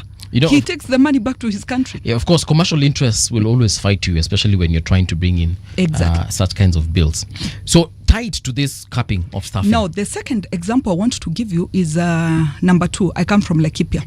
Laikipia, we have an area called... Which part of Laikipia do you come from? I am from Nanyuki, but now as the woman rep, I serve the whole of Laikipia. Okay. So Nyahururu is part of my area, Rumuruti, Doldo, all that area is mine. So in this area called Rumuruti, we have a lot of horticultural production. And I have my farmers who are producing onions, and they keep producing onions. So I'll give you an example of around end of 2024. My farmers were selling onions at 10 shillings per kilo. Why? There is an oversupply in the market. We have allowed the Uganda onions, the Tanzania onions, the South African onions, the China South onions Africa. are all in this country. Again, during that finance bill, our ask was, can we introduce a levy on any imported food? Because it beats logic. Why are we giving fertilizer at subsidized rates? Our people are able to produce food, but at the end of the day, there's no market for that food. So what actually happens with my Rumuruti farmers, somebody will come with a canter from Nairobi, because of course there's a process of drying onions.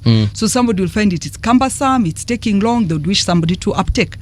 So a canter will come from Nairobi, pick those onions at 10 shillings. When it is, when they favor them a bit more, they'll sell them at 50 shillings.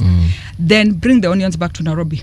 The same onions are branded Tanzanian onions, Ugandan onions, and they're sold at 150 shillings a kilo. Same. Yeah. Same onion from my Rumuruti County. So again, why do I have my local contents bill?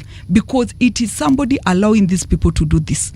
It is somebody in the law who is enabling them to do this.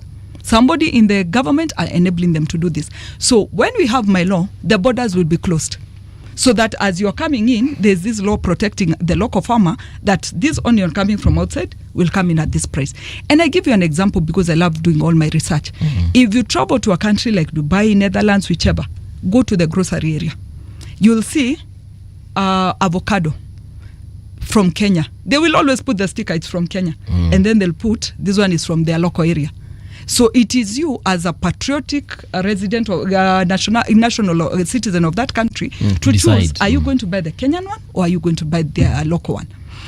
And of course, the Kenyan one has been put like 10 times the price of the local one. But come to Kenya, we are okay with my farmers going all year planting, getting no profits on their products, but I should sit in parliament and say that is very okay. Actually, for me, I cannot be comfortable with that situation. Okay. We are not. No, it is not possible to be okay because the number of people who are diehard profiteers are not many. It's true. But what they do is they have extensive influence. Yes. And because many of our legislators and people who are in position of authority are weak-kneed when it comes to money, yes, the moment it is waved in their face, they'll forget everything they swore to do when they took that oath of office. Yes. When they were being sworn in. Yes. Now, it's a national problem, But again, the beauty of a law is this. Even if people go against it, it exists. Yeah. So we now know that we have criminals in our midst. Yes. Because the moment you go against the law, you are a criminal. True. So it's a question of time before the law catches up with you. But the law has to be there, because in its absence, then these individuals have free reign. It's true. And the damage they do. Have you ever tried farming? No, I have not. It's back-breaking work. And it's painful when at the end of the day, you actually are in the negative. I know, because I was a sugarcane farmer. Yes. So I know what happens when there's this free reign and sugar comes from Brazil and God knows what, and you actually simply... And then repackaged Yes, as local sugar. Yes, and you can't compete. Yeah.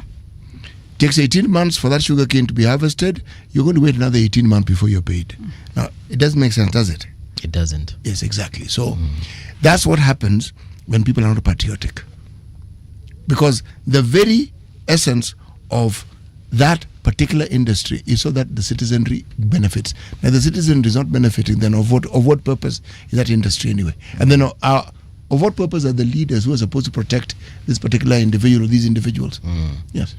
So local staffing, or rather staffing, foreign staff in multinationals. Yes. Where is the issue there? I also have an issue on that because, again, without a law, anybody takes advantage of it. And in fact, I'll pick an example, something I saw on social media this week of, I don't know whether it's a Japanese or Chinese guy who was beating up an employee. Yeah, we could see this Asian roughing up a local. And he even wants to hit him with a mabati. I found myself thinking, a person of that capacity, and I'm sorry to say that, do you want to say we don't have an equivalent in Kenya who can manage employees? We certainly do. But because we have let it to be a free for all, in fact, I keep challenging ourselves by asking. We always say, oh, Singapore is developed, oh, Korea is developed, oh, we used to be like this and this other country. Today we are not like them. But we never want to stop and ask ourselves, what are these countries doing different from us? And when I see a clip like that, I ask myself, in China, would a Kenyan do that? Actually, that was my next question. The answer is no. You think, first of all, you think you would be in that position in China, number Never. one. Then number two, if you were in that position, yes, jaribu kuguza mtu wako. Exactly. So why, as our country, Kenya, are we allowing these things to happen? So for me, I would want the local contents bill to be a law that will protect us against those things. Yes, you're bringing a foreigner. Show me there is no other Kenyan with qualifications enough to do what this particular person you want to bring in is doing. Actually, Mheshimiwa, you're right, because there's a country again in Europe, it's called Liechtenstein. I keep on saying it with my own words, but that country has a very small population. I think 100,000 or so. Actually, it's less. It's about, they're about 25, 30,000, they're about. Bro, 40. 40,000, right? And if they have a vacancy in anything, private or public, the law in that country says you have to look for someone locally. Yes. If you cannot find that person locally, someone to fill that position locally, you go to the European Union. Yeah. And after you've searched the European Union and you can't find that person, now you can consider the rest of the world. Yes. Yeah. So I am actually happy about this bill. But let me explain. You know, the countries like that, principalities, essentially the city-states. Yes, they are. For them to exist in that ecosystem, it tells you the level at which those people understand the right for self-actualization, because it's a town essentially, but it is treated like a country. Yes. Okay, and the neighbors, it may be surrounded by another country. We have a place called Lesotho down south, but it is okay. Now, when you have that heightened understanding of rights, it becomes very, very easy for people to actually agree on something. If you go across the borders and get to Switzerland and you look at how the public participate, in this country it would give you a headache, because you want to name a street. Public participation is not just, you've mentioned it, people actually go to that enclave that represents the ward, and they talk about that thing, and a vote is taken and they have to agree. True. Now, if that doesn't happen, you do not do it. Now, if you look at our country, and if you look at the laws we have fairly beautiful laws, but you look at the insatiable appetite we seem to have for making money, it then runs interference with any good intentions that may actually serve the populace. Because it seems to be a national mantra and a national pursuit. It's like a popular pastime in this country to get rich by any means possible and damn the rest of the citizens of the country. Now, so long as that seems to be the norm, then laws such as this one are the ones which can probably help tame it. Now, the countries that you speak of have those laws, but the fundamental difference is this: the citizens are willing to abide by the law. Yeah, true. Ours are not. So, do you see this this bill going to the president for ascension, if at all it is debated and every other process is taken care of? Looking at it and considering the interest it has for the people of the country, I don't think there's any representative of the people who do not consider supporting it for it to go through. And once, of course, it's passed in Parliament, then the next thing it goes for assent, and that's my prayer. And my hope that it actually goes through. All right. Yeah. Though, of course, I know it's not a simple battle. Just like I fought the motion on the cost of electricity, I know they'll come blaring, looking out to fight me, but I'll be headstrong. This is for my people and for my country. Yeah, indeed. And it is for every single citizen of this country. Personally, as Paul Mungala Mbuvi, I support it. Thank you. The front page of the Star has a lot of conversations as far as politics is concerned. For example, it says President Ruto has an upper hand if he inherits Raila's entire voting bloc. UDA is really trying to adopt ODM. Do you think that your party will be able to have a successful merger before 2027? Mbuvi, let me answer it differently and say, for the first time, we have a president who believes in equal representation and services for the whole country. And so, as much as people are saying it's easy to inherit, I'll give you an example of my county called Laikipia. You guys, media, used to always talk about insecurity in Laikipia. Yeah. Our people being killed. Please review back and realize you've completed almost 3 years without speaking about insecurity in Laikipia. So today, Laikipia was a strong, and especially a place like Laikipia North was a strong ODM zone in terms of presidential. But come 2027, it shall be 100% William Ruto because they have seen results, they have seen service from him. So even Ukambani, recently you saw what happened. These are people saying, in fact, there's a lady who says she doesn't know who the president is. Oh, really? Because that is how much they have been neglected from services in previous regimes. Today they have a president they can reach, greet, talk to, launch, open up a bridge with this, say used to keep sweeping people off. So for me, I think it's not about inheriting the votes. It is about delivering services to the people, services they can see, and eventually they'll give you the support. Laikipia has actually been mentioned as an opposition stronghold, and it has been... Is it really? Yes, I'm saying it from the paper here. They're saying it belongs to the opposition currently. And I'm asking, Nyandarua, Laikipia, is it Kiambu. really? How? I don't know. That's why we have the woman rep here to Ambie. No, of course, there's something called a lot of wishful thinking. And I don't know. I think they say whoever pays the piper. Whatever. Yeah. But in one instance, I would want to very clearly indicate Laikipia is pro-government because we have seen the results of the government. In fact, what I find a bit funny is, and that's why some of these things happen, I keep telling people when they say listen to the ground, Sijui, come to the ground, I need you to literally come to that ground, then come back and tell me things like this. Because I'm speaking of a place like, I'll give you an example. Maybe even they're speaking of opposition based on the current Mount Kenya politics or things like that. Perhaps. But that is the greatest lie they would be telling themselves. Because I'll give you an example of an area called Gedega, an area called Wangwashi. These are places people used to sleep outside at night. Why? Manning their houses. Because of? Insecurity? Because of insecurity. Today, these people are sleeping. Which part of Laikipia was this? This is Laikipia West. West. Yes. Well, Laikipia West was prone to these problems. Exactly. Have you heard of them of late? No. So do you want to tell me somebody who has been sleeping outside today can come back and say anything against the government? Mwesh, what kind of insecurity was there, and what exactly has happened that has enabled that place now to be secure? Number one, the insecurity that used to be there was mainly cattle rustling, where we would have our people have to literally sleep with their cows and sheep and goats in their house. Of course, now once the current government came in, or our regime of Kenya Kwanza, our first ask from the president was security must be reinstated in Laikipia County. And I'll tell you, Mbuvi, it looks very easy to say, but you can imagine when I was first elected as a woman rep, Every week I had a funeral I had to attend to, because this person has been killed by cattle rustlers. By the time I'm done with this one, I just thump and I say, no person will ever be killed in Laikipia again. Before I get to Nairobi, I'm told another one has been killed. I rush there. So we put in a demand to the government that security must be reinstated in Laikipia County. And true to it, where there is goodwill, there's always a way. Okay. So then I remember the current Deputy President, Kithure Kindiki, was the Interior Minister.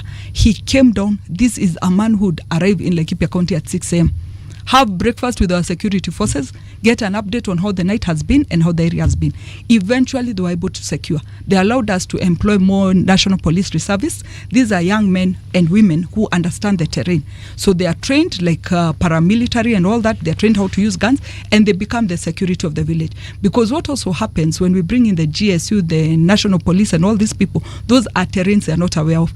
In fact, you remember there's an year where 42 policemen were killed in one instance, because them they are going down a valley, they don't know these guys hiding there inside those rocks, so they can actually see them as they're approaching, and they were able to kill the 42 of them. But when we come to the National Police Reservice, these are young men who have grown up in those areas, so they know the terrain. They even know who the rustlers are, so they even can pick signals of they are planning to come tomorrow, so they'll be there and waiting for them. And I want to greatly thank the government for allowing us to have the NPR, and even to thank these young men and women, because it's not that they are paid good salaries. These are just people who have come out to the community and decided to serve. And in fact, I ask in the next recruitment, and even in this current recruitment we are demanding, these are people who have been selfless. They should be given a priority to join the National Police Service. If only they can serve without any obligation, then why not allow them when there is an opportunity for employment? They should be the first people to be onboarded here. That shouldn't be a problem, because they did that with the National Youth. Yes. National people who are in National Youth were given priority when it comes to joining the disciplined forces. Yes. So I think with a little push, the requirement you have, the only problem is, you talk about NPR, places like the North Rift, the politics there makes those things a little, well, it makes the discussion different in this sense. There are places where they feel that employing NPR or arming people simply brings about more problems than their solutions. But then the problem with that region doesn't start with the discussion we're having here. It starts with the problems that Idi Amin have, and in the areas of Karamajong, and the armed, literally armed military or paramilitary people or militia who are in that region, many of whom cross into Kenya. Yes. And the nature of our porous borders and the readily availability of arms. True. So it's a completely different discussion. But why am I mentioning this? There's something I want to ask you, Mheshimiwa. Every time we talk with a political leader, it concerns me, with reference to your party. What is your party's economic framework that they have with which they hope to uplift or alleviate or remove the poverty levels that very many citizens have? Data that we have from World Food Program and the like talk about the numbers of people who are at the brink of starvation, meaning they're not even certain they're going to eat that day. It's 4 million plus. They're scattered all over the country, and some of the far-flung, but in my mind, Laikipia West is far-flung. You will find people who unfortunately fall into this category.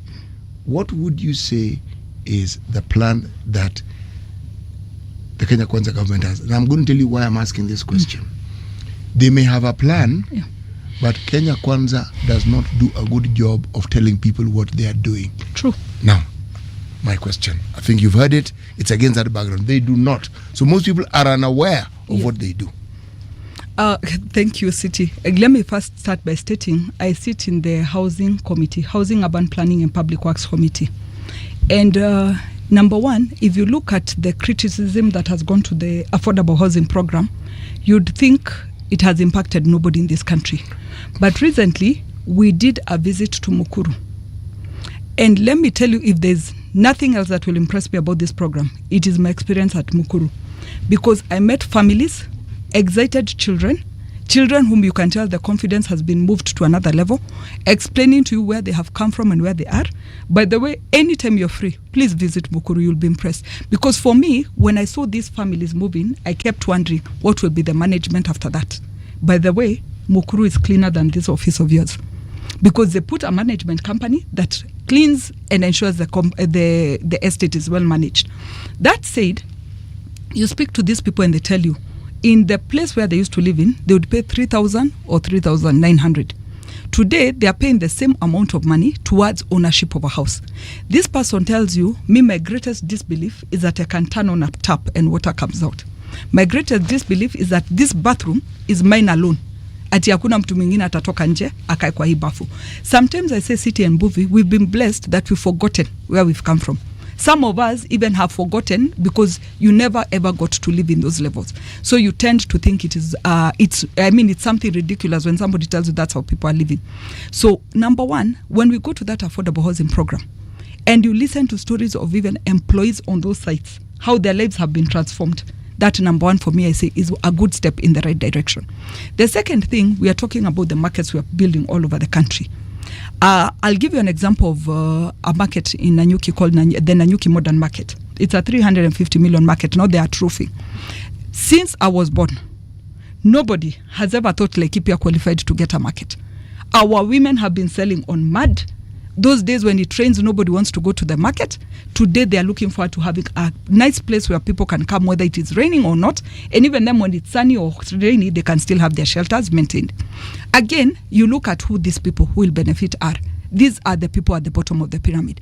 Again, we'll complain and say, why are all these markets being built? That's because you and I have an office to walk to every day. But this Mama Mboga, that is her office. The muddy place she has been laying her sack is her office every day. Number three, when we come to this local content bill that I'm tabling, it is something towards employment of our young people. We are all speaking about unemployment in this country, but nobody is telling us how we are going to achieve it. Number one, I always like to mention, I did my degree in India. And in University of Madras, every lecturer would walk into the class and tell you, I'm training you to be an employer, not an employee. So when I came back to the country and I couldn't get a job, the first thing I remembered was my lecturer said I was never anyway supposed to be an employee. So I registered a company and I started trading. By the time we were getting to 2019, I could have 100 construction workers in my sites because I ended up going into the construction industry. Again, what are we doing towards ensuring that young people get employment? Today you'll hear people saying, what is Nyota doing for us? Nyota is giving a young person 50,000 shillings. Can I tell you the starting capital of that company I'm speaking about was 3,000 shillings. So when I speak to young people and I hear them saying, what can 50,000 do for you? I'm like, 50,000 will make you compete with Bill Gates and Kina Elon Musk. If my own 3,000 got me to compete with captains of industry in this country. But again, I'm sorry to say, we've become such a negative country that not even the list of the good things people want to see. We speak about something called SHA. Many people will tell you it's not working. But if I give you Mbuvi by phone today, I will tell you SHA is working. I will take you back to the years of 2022 when I was elected. Every day I had a fundraising towards a medical bill. Today I can go a month. I can go 2 months without a fundraising towards a medical. Personally, I know SHA is working. So, again, you ask yourself, who are these people who it's benefiting? Because you see, economics is also about how much money you can retain in your pocket. So sometimes we'll keep saying, the government is not doing this, the government is not doing the other. But like, no, for me, I keep telling my people, I ask them, pesa mfukoni. I'll go to a women's group, they tell me we need a tent. I'll supply the tent. Then I ask them, when we say pesa mfukoni, this is what I actually meant. These 80,000, all of you would have kept contributing a whole year, 2 years. Now I have brought you a tent. This tent, hire it next week, it makes you 5,000. Hire it the next week, it makes you 5,000. Within a year, you've bought another tent and another tent and another tent, or even chairs. At the end of the year, a woman can borrow 10,000, pay school fees for her child, and ensure life continues. Increase stock in her business, and I'll challenge you, when you have free time, please visit my Facebook page. I always post testimonials of what groups of women are doing. And recently I was so impressed by a group we gave 62,000, and they've done a whole farm of cabbages. Now they are preparing to harvest. So those are the stories that keep Mheshimiwa, going. there's something I need to ask you before our time runs out. Are you saying that the area you come from is a pro-government area? I can because it's part of, as far as we're concerned, it's part of the mountain. Yes. Let me tell you something, City. In fact, it's an insult when you call Laikipia part of the mountain. I keep saying Laikipia is not part of the mountain, and it will never be part of the mountain. Reason being, and this I explain to my people literally, there's a road called Mau Mau Road. Mau Mau Road starts from Kiambu Yes. goes down to Moranga, Yes. comes down to Nyeri, Yes. goes to Nyandarua. Yes. Just when they're about to reach Laikipia, they remember we're in the Rift Valley. So Laikipia is a county that has been insulted since independence. And if you look at my slogan is it's Laikipia's time. Our time to redeem ourselves from this slavery of being called Mount Kenya people, yet we are not Mount Kenya people. So the first thing I've been telling my people is like, no, What is wrong with being Mount Kenya people, for heaven's being sake? Mount Kenya people is that appointees are appointed in Mount Kenya and it is assumed it's a Laikipia appointee. This is the first time we have a cabinet secretary called Rebecca Miano, we have a PS called Mariro, we have a PS called Sylvia Museya. Laikipia, appointees used to be appointed in other counties and we are told Wakikuyu wamekuwa appointed. These days, I tell my people, and I thank God that Laikipia is highly cosmopolitan. I tell a Kalenjin in Laikipia, a Kalenjin appointed in Nandi is not a Kalenjin from Laikipia. We need our appointees in Laikipia. We need a Borana in Laikipia appointed. Yule wa Marsabit akiappointiwa doesn't mean that the ones in Laikipia have been appointed. The other example I would want to give you, City. Recently, I visited Kirinyaga. And I remember one woman stood there and she was very angry. So she says, go and tell the government to take away these snails. They are disturbing our farms. So when I stood to speak, I was like, snails are what are disturbing you? Can I just give you one marauding elephant from Laikipia and you give us all your snails? The following day, you'll ask back for your snails and then you'll tell us, take back your elephant. Please show me a county in Mount Kenya which has human-wildlife conflict. As in Laikipia, we've been planting. Elephants are the ones that harvest our crops. For the first time, we have a running electric fence in a place called Shemanek, another one called Lariak, another one called Marmanet, to ensure we close up these elephants to remain in their habitat and our people to remain safe. Again, do you want to tell us we can be anything close to Mount Kenya? Last example. Today, I tell my people, because they want to be highly influenced by the Nyeri County, I keep telling them you're angry because of a rich man's problems. My heritage is Nyeri County. And I remember in class 2, my parents used to take us to my grandmom to help her harvest coffee. At those years, and I was in standard 2, we used to open water from a tap, switch electricity from a switch. And if you wanted to step on mud, step on it in my grandmother's compound. Because when you reach the road, the outside her gate, tarmac starts there. So today I ask them, have we gotten enough water in Laikipia? Have we gotten enough electricity? Have we gotten enough tarmac? By the way, in 1,100 kilometers of tarmac of road in Laikipia, only 70 kilometers are tarmacked. That is less than not even 10%. Okay. Mheshimiwa, tumeelewa. Yes. Umesema hii story ya mountain mumejitoa. Lastly, and we have overrun, but I'll allow you a minute to explain to us this whole issue of Batuk, the British Army training unit in Kenya. Some of the issues they've been accused of doing in your region. What are you doing as a woman rep? Because some of the victims are actually women. The victims are women. Number one, we raised a petition with the Committee on Defense and Foreign Relations. They came to our county and we had a lot of engagements even with the public. Currently, I think there's a compensation going on because of the LOL Daiga. But for me, recently now, with the questions that we had put up with the committee, I remember they gave a response. And I gave them a response back to all the answers they had given us. Because number one, justice for the late Agnes Wanjiru must be delivered.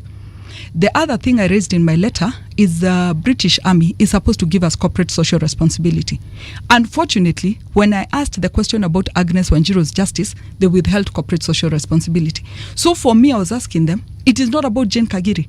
It is not about an individual. It is about your responsibility to the county that hosts you.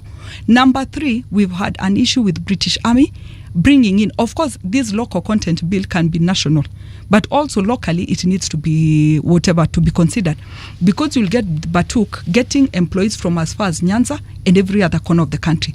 No offense to that, but what do you owe the local hosting community? You cannot be employing a cook, a driver, a cleaner from faraway counties when you have left away the people who actually host you and who have hosted you for decades from work that they can actually do by themselves. So for me, those are the many issues we are raising. Of course, recently I've seen their claims of a lot of racism there, which are things we are going to ask with the Committee on Defense to follow up, because we cannot allow.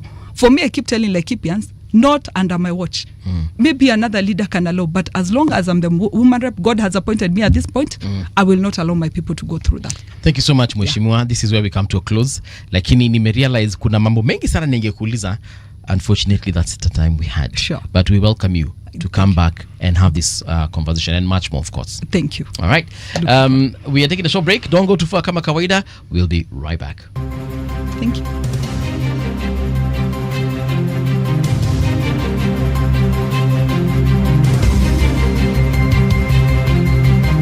This is the Radio Generation News.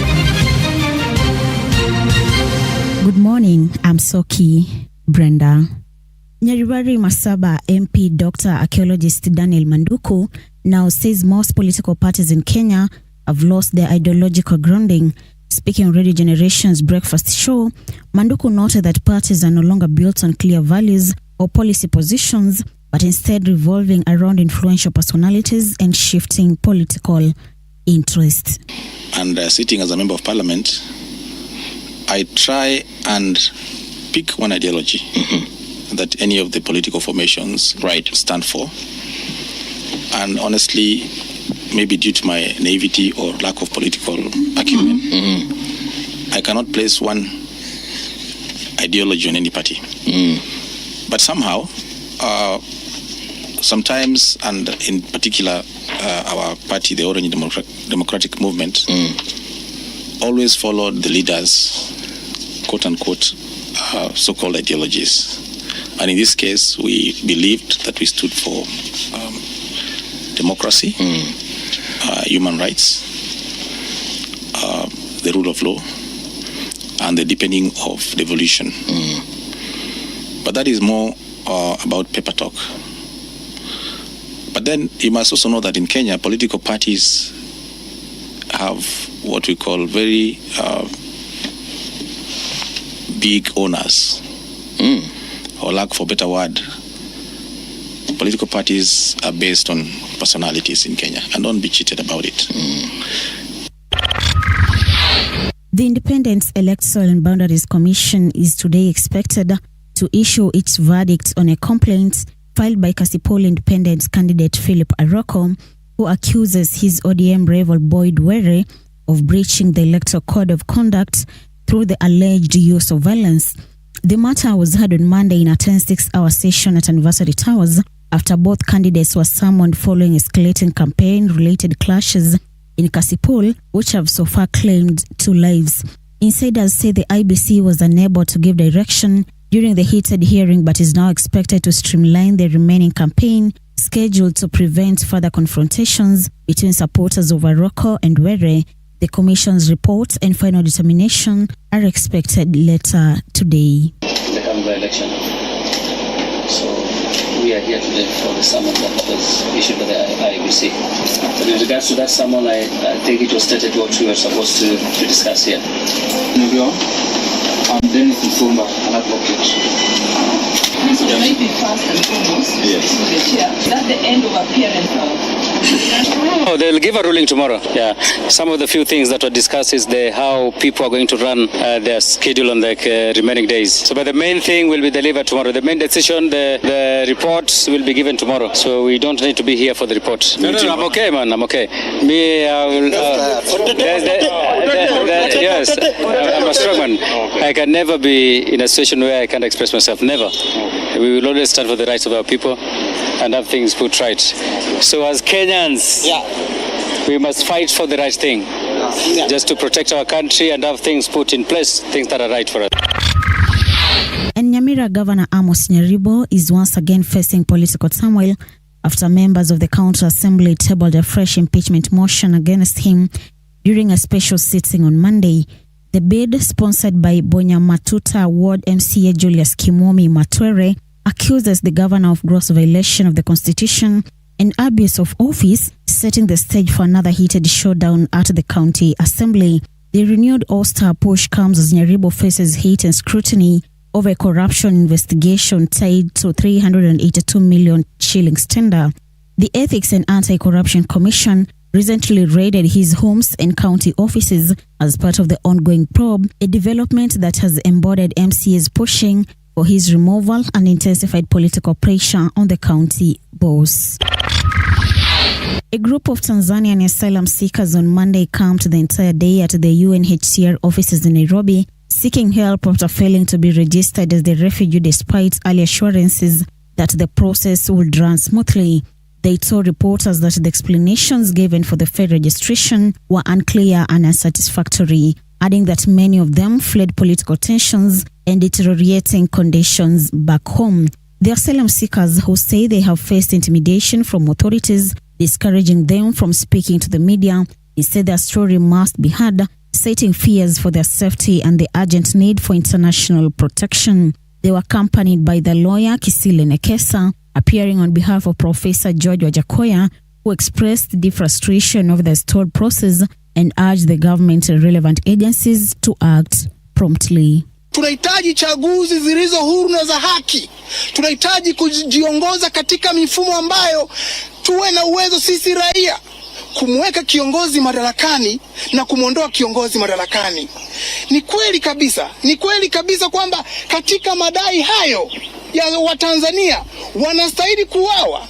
Nchi yetu Tanzania kwa sasa, tukisema ukweli ni kwamba ile nchi ya amani ambayo ilikuwa inazungumzwa kwa sasa, Tanzania tena sio nchi ya amani. Na sio nchi ya amani kulingana na yale ambayo mmeyashuhudia. Tumekuja kutafuta taifa ya namna ambavyo sisi tunaweza tukawa huru, tukaishi kwa kuokoa uhai wetu. They talk about inhumanity. We are speaking about a nation that does not care about what their citizens are going through.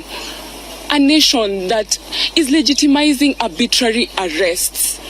A nation that is legitimizing killings. We're saying the youth will not stop fighting. And that's the truth on Radio Generation. I'm Soki Brenda.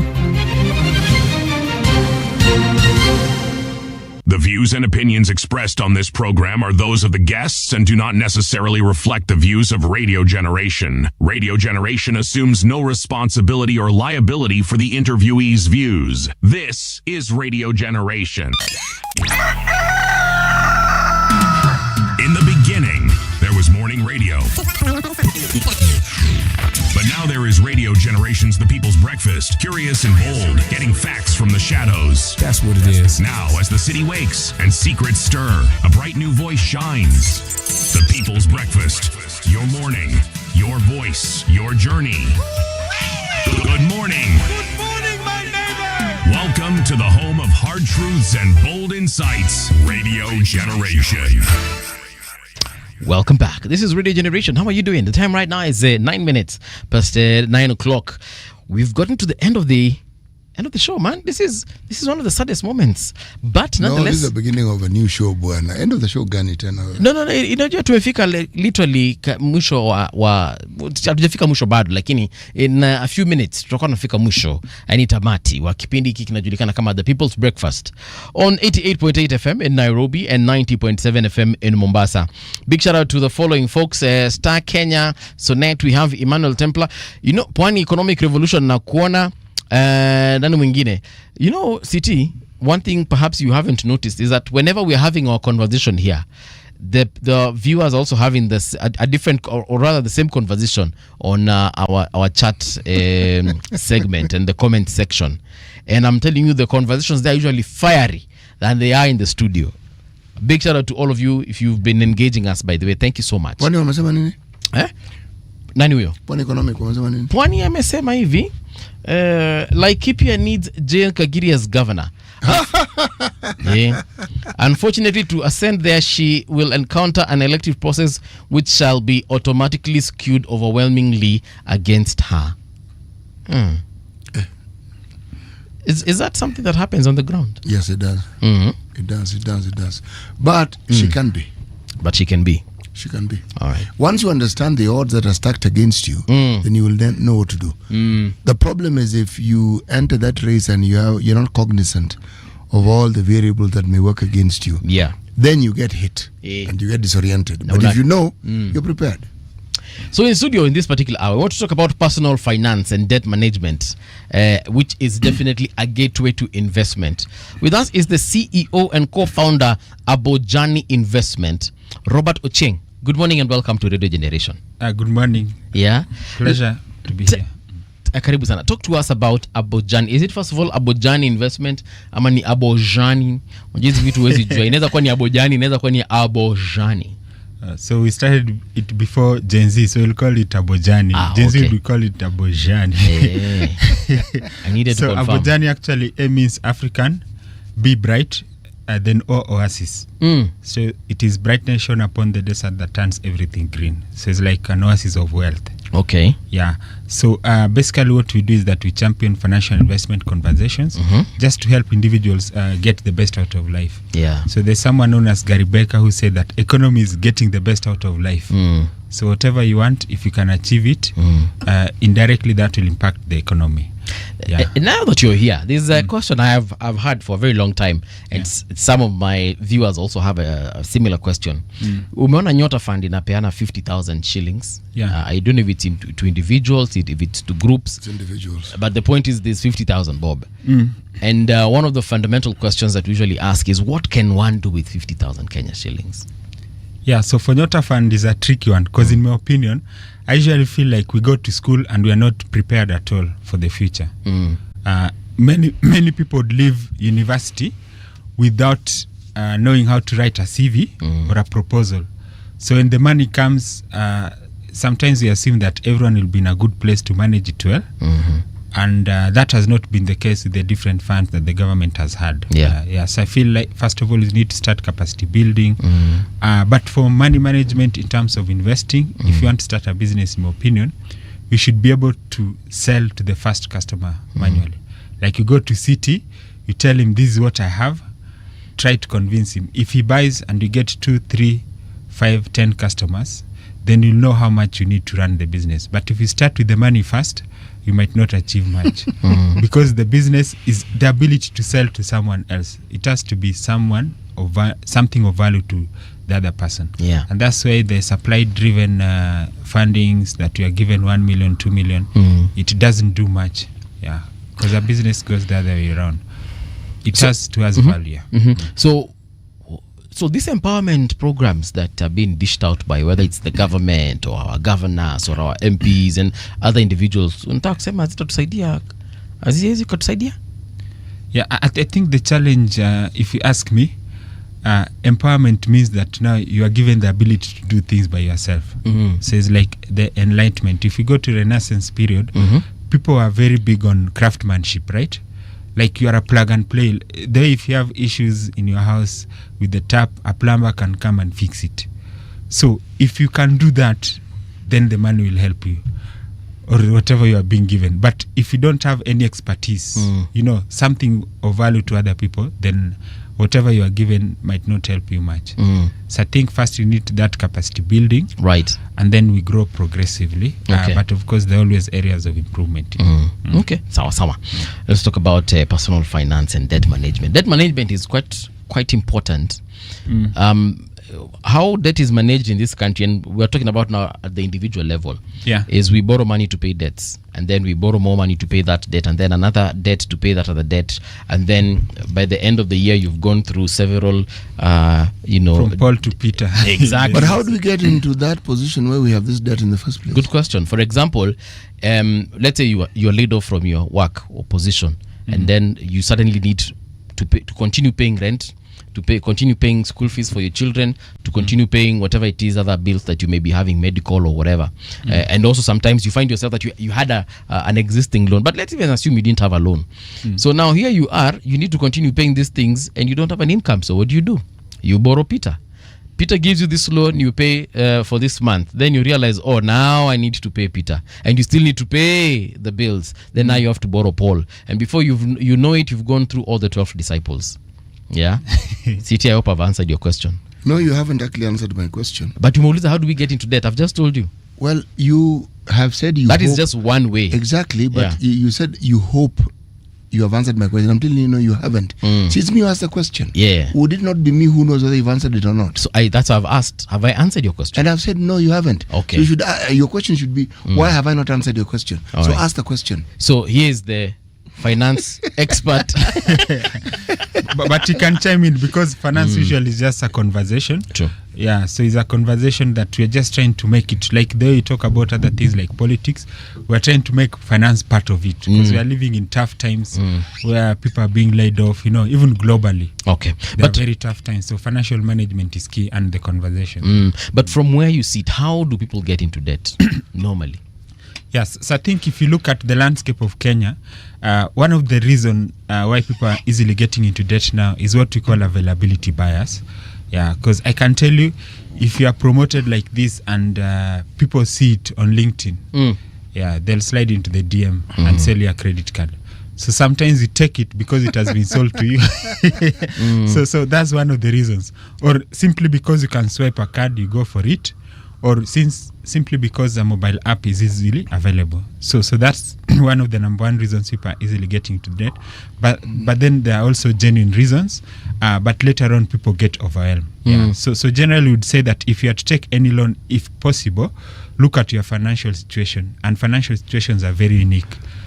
One of them is that there are people with irregular income. You know, like the workforce, 83% of the Kenyan economy, they're in the informal sector. So informal, sometimes you cannot predict your income. Yet loans assume you have predictable income. You get it? Like it is due on 15th and that day wasn't a good day for you. You went to Gikomba and you actually made a loss and the loan is due. Before you know it, and the problem with loans, what I've been told, that SMS, whether it is just 200 bob that is due, boss, once it comes, it destabilizes your mindset. Yeah, it doesn't matter the size. So you start being stressed. So one reason is that the loan structure in Kenya, it assumes that everyone have regular income, which is not true. Only 17% of the workforce have regular income. So you find it becomes very difficult for informal sector people to be able to pay loan on a regular basis. Yeah. Then the other part is that when you look at some things, when we talk to some of our clients, one of the challenges that we have blind spots in terms of how we see our finances. I can give you a good example. Let's assume that you have a small child and we are paying for them 30,000 Kenya shillings per term. So that 3 terms in a year, right? So that's around 90. So if you are to budget, you are supposed to take 90 divided by 12. So give or take, let's say you need 8,000 Kenya shillings per month, right? To be able to afford that school fees. So what will happen, instead of putting the 8,000 Kenya shillings per month for a few months to be able to pay the school fees from my income, I'll just proceed with life. Then the course outline comes, the fee structure. Then suddenly I realize I need to pay 30K. Yeah. Then I borrow, you see. Then it becomes like that. Every 3 months I have to borrow. And that chokes my income because now you are getting a deduction from your salary every month. The second thing is we have things like car insurance premiums. So again, people forget to budget for it. Because ideally, anything you're spending your money on should be from your income. But when you fail to plan for it, what happens? You have to borrow. So now, when you keep on borrowing, you'll find that when the child starts from, let's say, nursery or grade 1, you are likely to borrow until university. By the time they're done, you realize you've not done anything for 20 years. The only thing you can talk of, I took my child to school. Then if you keep on borrowing, it also means that if an emergency comes up, let's say your car breaks down or something just comes up. Or even an illness. Yeah. What will happen? You get deeper into debt. So you see, yeah. So those depends on financial management. And of course now, we are living in situations where the informal sector, the SMEs, they're really struggling. And remember, these are the most vulnerable people. They might not have things like medical insurance, pensions. Yeah, so they rely on that day-to-day activities that you wake up in the morning, you buy goods worth 1,000 maybe, and you expect to get 2,000 or 3,000. Yeah. Some days are going to be tough. There might be mandamano for 2 weeks. See? So for such people, they are really vulnerable. Or COVID for 2 years. Yeah, for 2 years. So if you don't have any buffers, and it can be genuine. We have so many genuine scenarios where people actually don't have the buffers. And that's why we usually say that it's good for the government to have consideration for in the informal sector.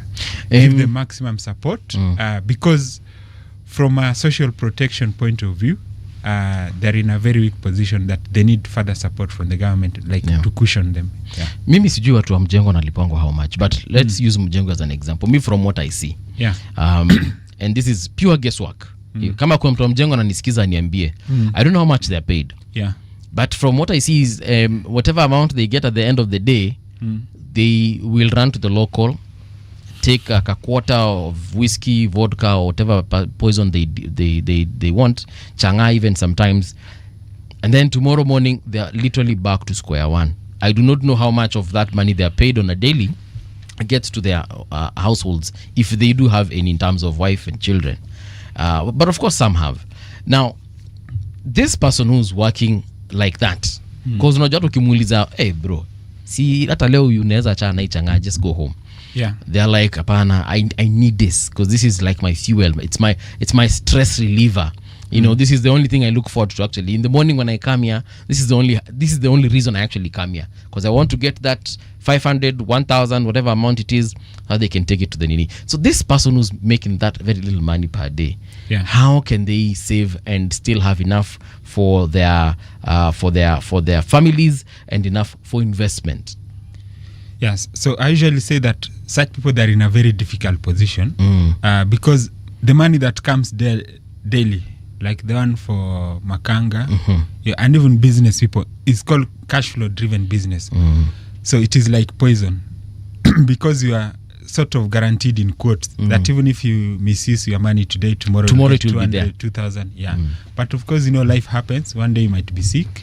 Then there's no money. So such people, they really need to be very keen and start from an expenses point of view. So try to estimate how much you spend in a month. Assume that you need 10,000 in a month. So if you have that, then it means that if you get 500 today, you still have another 9,500 to look for. So when you start looking at it that way, it will help you. But if you look at the spending alone, you might forget that you need rent at the end of the month. It could be 3,000, right? Which for you, it is 6 days worth of work. If you earn that kind of money. So when you look from an expenses point of view, where possible, if you know you are in irregular space, you know, try to find ways to save and be ahead of your rent. If you can find 6K somewhere, try to create that discipline. It is not easy, but again, once you try and do it even for 1 month, people get used to it. So that's why it is more behavioral and the habits that you come up with. Because we say 2 types of money that are most dangerous. There are lump sum, because when you get a lump sum, you lose your mind and become very clever in quotes until when it is gone. Then this money that come daily, like even for some professionals who earn a lot of money, like dentists, studies have shown that they also have that problem. You might find someone, dentist, 71-year-old anangoa meno bado because it is difficult to save since you can go to work in the morning and get your X amount of money. Why did you choose the dentist? No, I'm just giving you an example in terms of the money that comes on a daily basis. So sometimes the salaried people, they're a little bit lucky because when it comes at the end of the month, you might have time to think through. But you know, if it comes as 200 today, first you might think it is too little. But again, if you put 100 aside, at the end of the month, it is 3K, which is something. Let me ask a cultural question. Yeah. A typical African, Kenyan African, how are we socialized to relate to money? Yeah, so that's a very tough one. And I believe we can agree that we didn't have money until the British brought the culture for paying, was it the hard tax? Okay. Right? Tuachane na cowrie shells. Yeah. Tuachane na hard tax, which Ojijo told them, Pinyowacho, hiyo alisema hiyo atutalipa. He understood it. You know, that's a man who had gone to study in the US in the 50s. He understood these things. Forget that one. I am referring to how it is that somebody can get up to the level where you have finished your university education, but the mindset you have regarding money is a cultural one. It has very little to do with anything that you're saying right now. Everything you're saying that is as foreign as those foreign countries. How do you ensure that people engage, that's why I'm using the word relate, with the money in a way that actually will bring about the very things that we are now seeking to talk about? Because no matter what we say, look at the regions where probably you and I come from. And when somebody has what people call money, you build a monstrosity of a house which is almost the size of a school. Because that is the sign that you have what? Money. A place that if you go to once a month, you're fortunate. In a year, you may go 3 or 4 times. Somebody who understands what money is and how you should relate with it would never do that if they had that money. How do you get people to understand that there is a priority and a thinking that you must employ, irrespective of how much money you earn? Because culturally, most people are not trained. There is no example that they see that they can follow, because most people follow the examples they have seen. And those examples guarantee that the investments that you're speaking of will never happen. Yes. So my question to you, Sitimuga, how did they learn English or maths? They went to school and they associated English with a better life and and a better person who was probably more knowledgeable. English came with the element of prestige because English was the instrument of learning. And when you knew English, the likelihood of learning gave you accolades that could get you a job, which could get you money. So there's this progression that you had in your mind, and at the end of which there was money. But when the money came in, you went back to factory settings. You now became the native who never quite left the village. Yes. So in my opinion, if money is that important, then we should find a way to introduce it early enough so that we grow with it. Else it's very difficult. You know, the most difficult person to change is an adult, because they already formed the opinion. That is not true. So this is just like a redemption that we are trying. It's not easy. I've worked with over 800 it is not people true. It's the people he works with. Old people can be changed. No, they can't be changed. Sitimuga, can we change for us, Kenya? I think it's not easy, because when you grow with something, see, like maths, you might find even people have not gone to school. Naturally, they can know 1, 2, you know. They can give you change when you go to buy stuff. So I think we need to start that movement. I always think that change can be done progressively, even in technology. When you come up with a new product today, one person might buy it, 2, before you know it, 100. So if we take that kind of approach, then we'll succeed, because now we've agreed that we just need to inculcate it like everything else. I've seen some kids, when they go to school, they start with English, then a few years later, now they're back to Swahili and they know. You see, so these things can be done from a learning point of view. Then we just grow with it. At what age should we start inculcating a healthy relationship with money? Financial literacy. Ndio hiyo. At what age? Yani mtu anajua tu hii. The moment huo mtoto akianza tu kujua, the moment mnaanza kuongea, for me I believe that's the time you need to start teaching them about. Can I give you a challenge that we can try all of us? Sure. Let's do this for a child from birthday 1. When they have a birthday, I know we spend a lot of money in birthday cakes and bash. Put 3,000 Kenya shillings aside for that celebration of the birthday. You can put in a circle money market. Birthday 2, take 2 times 3,000. If you do that until they're 18, they'll have 1 million, and they'll have grown knowing what money is. But if birthday is 30,000, there's no money set aside. It means that she's a birthday and fun that is more important. Hold on. What you're saying is, on their first birthday, I deposit 3,000 with a money market fund or a circle. Or a circle. Then their second birthday, I deposit 6,000. 2 times 3,000. So that is 6,000. Yes. Then on their third birthday, nieke how much? 3 times 3,000, like that. 18. So I keep on increasing with 3,000. If you do that until they're 18, they'll have over 1 million. It means if they're from your Strathmore, JKUAT, or University of Nairobi, at least they have a soft learning to start life. Because remember, if we calculate how much we have spent on birthday, it is a lot. People do even 30k, 50. We don't calculate. We don't write down how much we spent. So that way, we just know that money is only for fun. We never know that something that we can keep aside. Then it helped me as someone from University of Nairobi.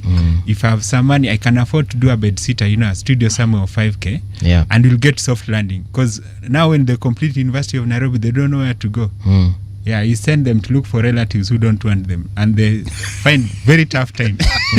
But what were we doing when they are growing up for a whole 18 years? You see, because the studio apartment might be 7k. The first house that I lived in was a bed sitter, only 7k. 7k is not a lot of money to look for in 18 years, but we just don't have that mindset. That's what I'm saying, because we find life is hardest when these young people need support the most. You know, after universities, when you need some soft landing, because it is guaranteed that it's going to be tough to look for opportunities. But there's zero support, because for us, you know, once we have gone to school, that is it. But we need money as a tool of life. Even if Safaricom calls you for an interview, where will you get 500 or 200? Let's say you are staying in Kitengela. Will you walk to Safaricom? Okay. There's a comment here. I think it's a question. We can look at it. Kuna mtu ameuliza hapa. It was a question about what to invest in. I'll find it really quick. What are some? Yeah, found it. It's by Sonnet. What are some of the more viable investments to make? Corporate bonds, government bonds, money market funds, or fixed deposits? Yeah, so that question is a very interesting one. And usually I say there's no best investment option. And investment works with time. A very good example is, assume you are employed when you are 25 and you just set 10,000 Kenya shillings per month aside at 10%, let's say in a circle. By 65 you'll have over 50M. So that's what CT Muga was talking about in terms of the skills and understanding how money really works. So time is the best friend of money. Come again. If I deposit how much? 10,000 shillings in a circle. For 40 years. For 40 years. At what percent interest? Just 10. Assume they are giving 10%. 10%. Every year. So every year my money increases by 10%. Yeah, you'll have a lot of money by the time you are reaching retirement. So usually it goes with the habit. You know, if you can set aside even 20,000 Kenya shillings per month in a money market or a circle, then later on you can graduate to others like bonds, you know, stock market. So for money we say don't skip the foundational steps. Then it depends on where you are. If you have 1 million, for example, we can have a different conversation.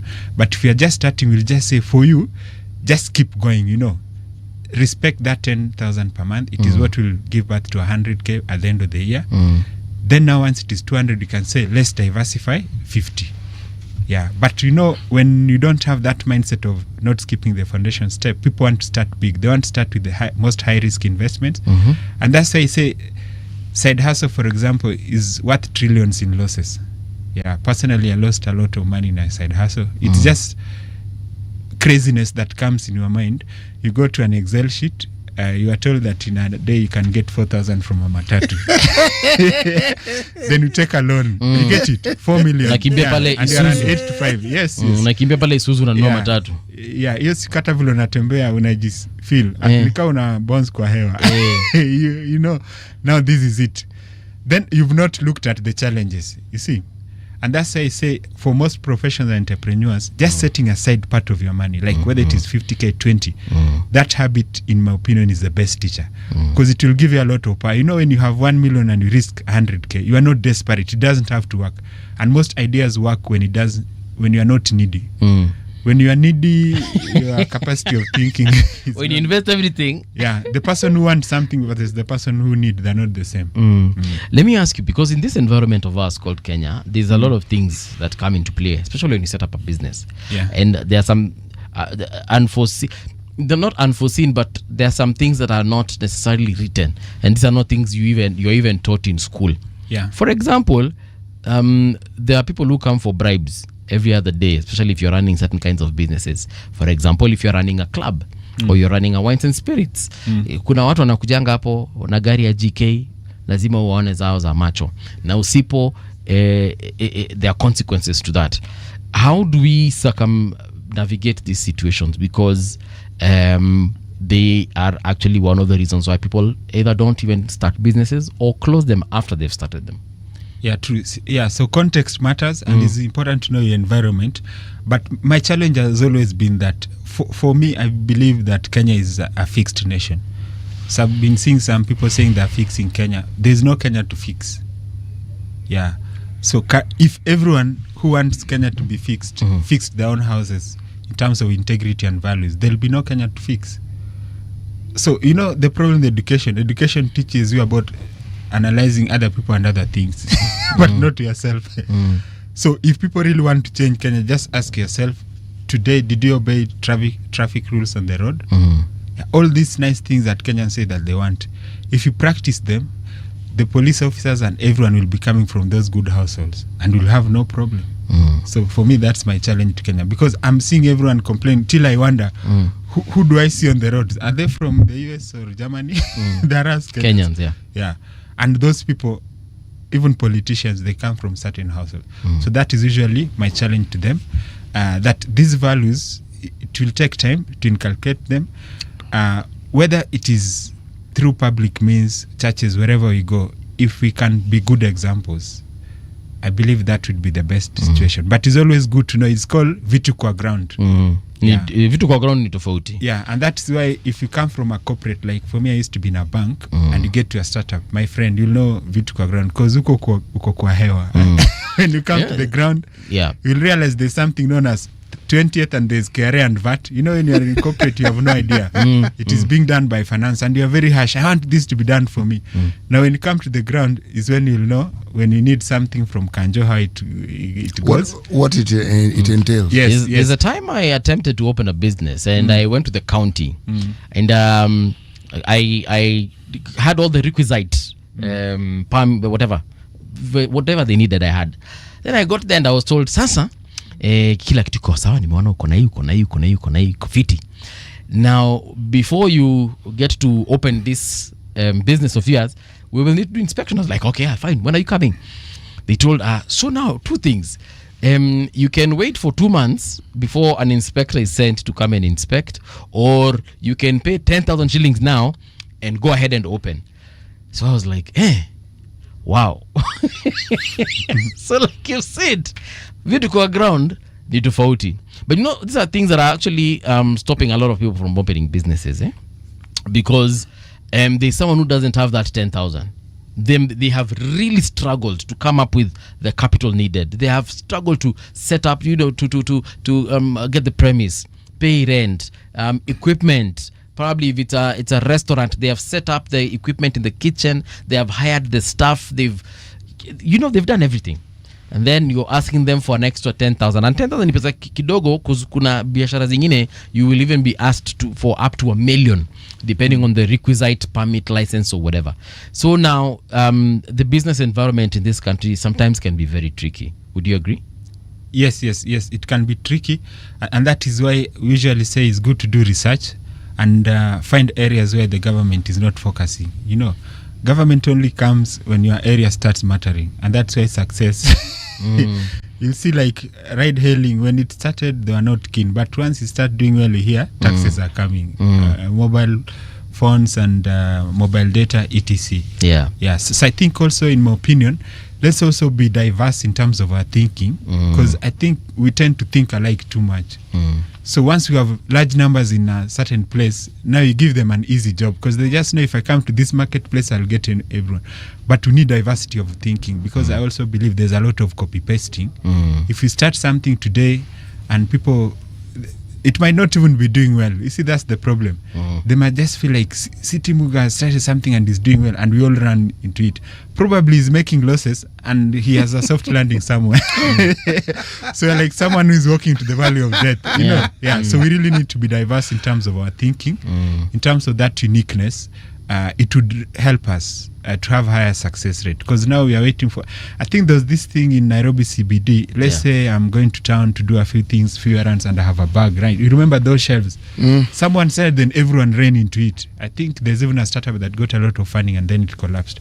So people really need to be unique. And one thing that we can try and do, like now people need do it for you services. You see, let's say you are professional and you are good in taxes. There's so many SMEs that need tax sort of consultancy that you can do for. Sometimes you can be good in sales and marketing, helping them to set up a social media page and stuff like that. So there's a lot of diversity even from a professional point of view. But we all run away from our areas of expertise and then go and do the same thing that anyone can do, which have low barriers. I think if you go with the uniqueness path, there might be opportunities. And globally, people like plumbers, electricians, there's a shortage. But let me ask you a question. Yes. If someone is going to do education, do you think usually they have an idea how many teachers are already present, how many schools, or they just go because according to them they think that they'll get a job? I think they usually go there because they know that they will get a job. They think, right? They've not looked at any data. Assume there are 200,000 schools in Kenya and you find yourself here 500,000 teachers. What will happen? Sasa si hapo itabidi Mungu asaidie, may the best man or woman win. Sinaona hapo ndio kuna shida. Yeah, so we really need to be to look at things differently, because I was talking to someone in the education sector and they are telling me that most of the courses that now people are doing in university, they're actually stale, and those who are doing the courses, they have no idea. Yeah, so you also need to do a bit of research, know the dynamics of different sectors. If it is media, is it going digital, which skills do I need? Whose problem is that? Because you see also there are some universities you can apply, and say you want to study law, right? And then you apply. Then when the admission comes through, upato umeitwa ualimu. And this is just an example. Yeah, true. Upato umeitwa ualimu. Why? Because they say, like you said, too many people have been admitted to the law school. So they want to distribute to the other areas that probably are lacking in quorum. So you had applied to become a teacher, for example, to study education. Then kidogo unaona umetupwa botany. Why? Because walimu wamejaa. So now we need more botanists than we need teachers. And so you find some people are being thrown into careers that they really never wanted to get into. I agree. But the other thing, I had some of my campus mates who fell into that problem, and they're able to change courses. So when people come from high school, they have no idea. Whatever they're given is what they take. So that's another culture you need to change. I know someone who was invited to do a certain course, quite many, but there are the few who knew. So it goes back to what we are saying, that we are not preparing young people at all for the future. So this goes back to the discussion of the education system that we have and the curriculums and the content of the curriculums that we have in our schools, because you're then asking the question, do they actually meet the needs that we have? One, of the learners, and B, of the country. Because when you talked about meeting needs, I'm thinking of the time when there was a need for secondary school teachers. And an entire faculty was moved from the University of Nairobi to Kenyatta. Wow. I know because I was in that faculty. And the year was 1978. Okay. So education, the entire faculty was at Kenyatta because they needed teachers. After a while, we're going to reach saturation. Absolutely. Okay.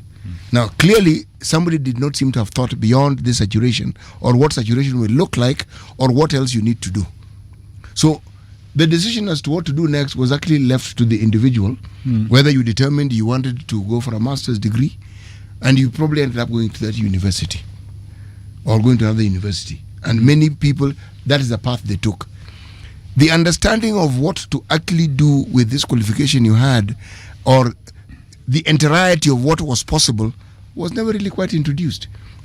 More so, the concept of you can actually have this degree, but upon attaining it, you realize this is not really what I want to do. That you can actually change and do something else. That again was never introduced. Because it's like, if you had the capacity to change your mind, there was something wrong with you. Why can't you stick to what you've done? And then again, that's not what you wanted. Now, the problem of what you mentioned, Paul, came about with the education, because the education was what many people who had wanted to do some high-level sciences or some of the humanities like law and could not get, you brought to education. You had a whole bunch of people who never wanted to teach. And teaching is demanding. I'm speaking as a teacher. Yeah. Now imagine unleashing all these people into the marketplace. Somebody who actually is reluctant because it's a job and they have to do it. You know, sooner rather than later, the students will realize that this person is not really interested in what they're doing. Because you can't treat teaching as a 8 to 5 job. You can't. Because there's a human being or human beings at the end of it. The needs are different. And there's a certain level of attention that you must actually give all these people for them to be able to understand what it is that you're supposed to be guiding them into it. Somewhere along the line, when it came to implementing whatever plans we had with regard to growing the nation, the key pillars that were probably necessary beginning the education, somewhere along the line, we didn't quite get it right. Yeah, and let me throw to you another one, CT. For example, when we were taking kids through free primary education, did we ask ourselves what will happen once they become very smart, they have their degrees? Would they need factories and manufacturing? Did we build manufacturing sector? Yeah, so you see, so those are the challenges that are now coming. And I usually tell people this joblessness thing is very complicated. If you're an activist, you have the leisure of complaining. But now, if you are given the job to analyze it, you'll realize it is It's not tough. as Like simple what as you said. think. It's not as simple as we think. Like, actually now, with AI, you can graduate from university with computer science and it is still. So it goes to what City Muga said. Are you willing to be flexible and adapt to the current setup? Yeah, so that is also something that we need to grow up with and know that you can actually, like personally, I did computer science and practice for several years, then shifted to finance because I saw an opportunity there. And the opportunity is as simple as there's a chama in my village of Wazes. Recently, they bought a last expense insurance cover and they've invested in money market and stock market. How many people from my village can I help? How many villages and people are out there that I can? There's real demand there, you see. So when you start seeing that things that way is different from putting a hard stop that have graduated now I need jobs from government. You can actually be 500,000 people in a field that need only 100k people. And you're insisting that you want jobs. Where will they come from? So there's a lot of different perspectives that we need to look at, a collaboration between industry and the academia to start being more data driven. But above all, the students need to grow, just like you've seen in business. It's the same with what City was saying. You know, if you just see matatus around and you all decide to go into it or Uber or Little, what will happen? There'll be too many of you, right? Yeah. Everyone will be a will taxi reduce. driver and everyone will want to carry another person who is also a taxi driver. So no one will carry anyone. Yeah, so we'll carry. You see, so when we start looking at it that way, I believe we'll do better. And even as we push for people to be educated, we should ask what is the output of education. In my opinion, for most people, they'd want either career or business. Yep. So what are we doing to ensure that by the time they graduate, there's a good environment to grow businesses in, right? It's easy to start up a business. Then sectors that employ a lot of people, that are agriculture and manufacturing.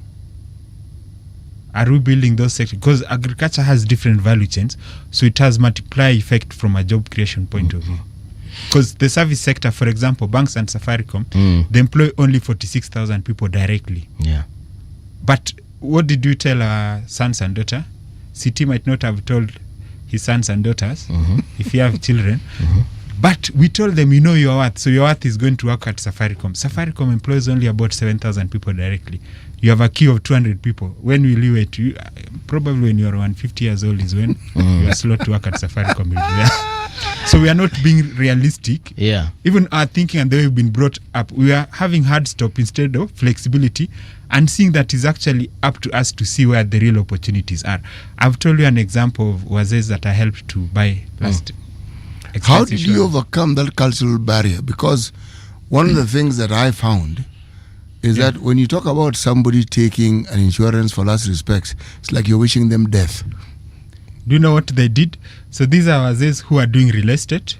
So they did it for 12 years and they've learned the hard way that actually the prices have not gone up. So now they're humble. They've said now we are willing to listen. You know, it is a journey. And what you need to know, CT, if you want to change, including your own mom and dad, first day they won't listen to you. You tell them money market, they'll say, what is that? And if you tell them this bank, they'll say for them probably they know KCB or COP. So you have to be very realistic.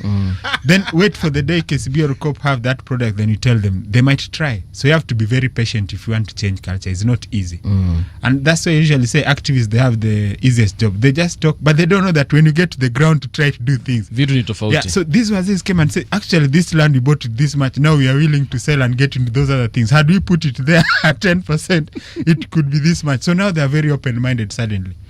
So if you want to actually change Kenya, you have to be very granular and be patient with people, because that person who has changed, like those who are, we call that one now enlightenment, because an enlightened person is at peace. They've seen it. There's nothing you can, they can actually now teach you and tell you, boss, actually, wherever you are going, we've been there. You know, you're right. There's nothing that works better than the power of example.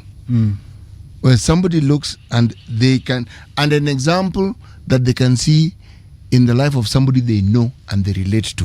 It's even better if there's somebody they even respect. The believability factor is that much higher. And do you know what happened, City? They tried to sell that land. It took 4 years and the price was not going up. Theoretically, the price is high. But qua ground, you see, I think that's one of the best ways for humans to learn. And now such people can inspire others, you see.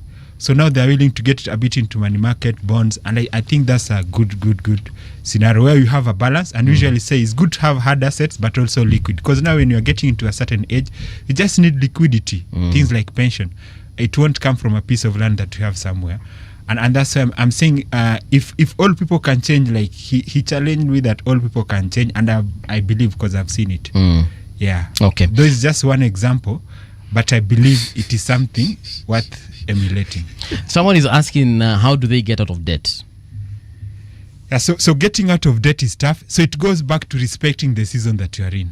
Yeah, so if you respect the season that you are in, you have to cut down certain expenses. If it is sherehe, you'll still be fine if you don't do sherehe for 1 month, but that could be an extra 2K to pay down the debt.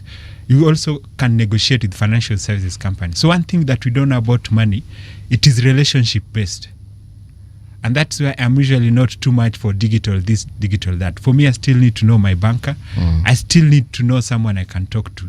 And sometimes when you go to talk to them, you'll be surprised that they're willing to listen, to extend the loan tenure.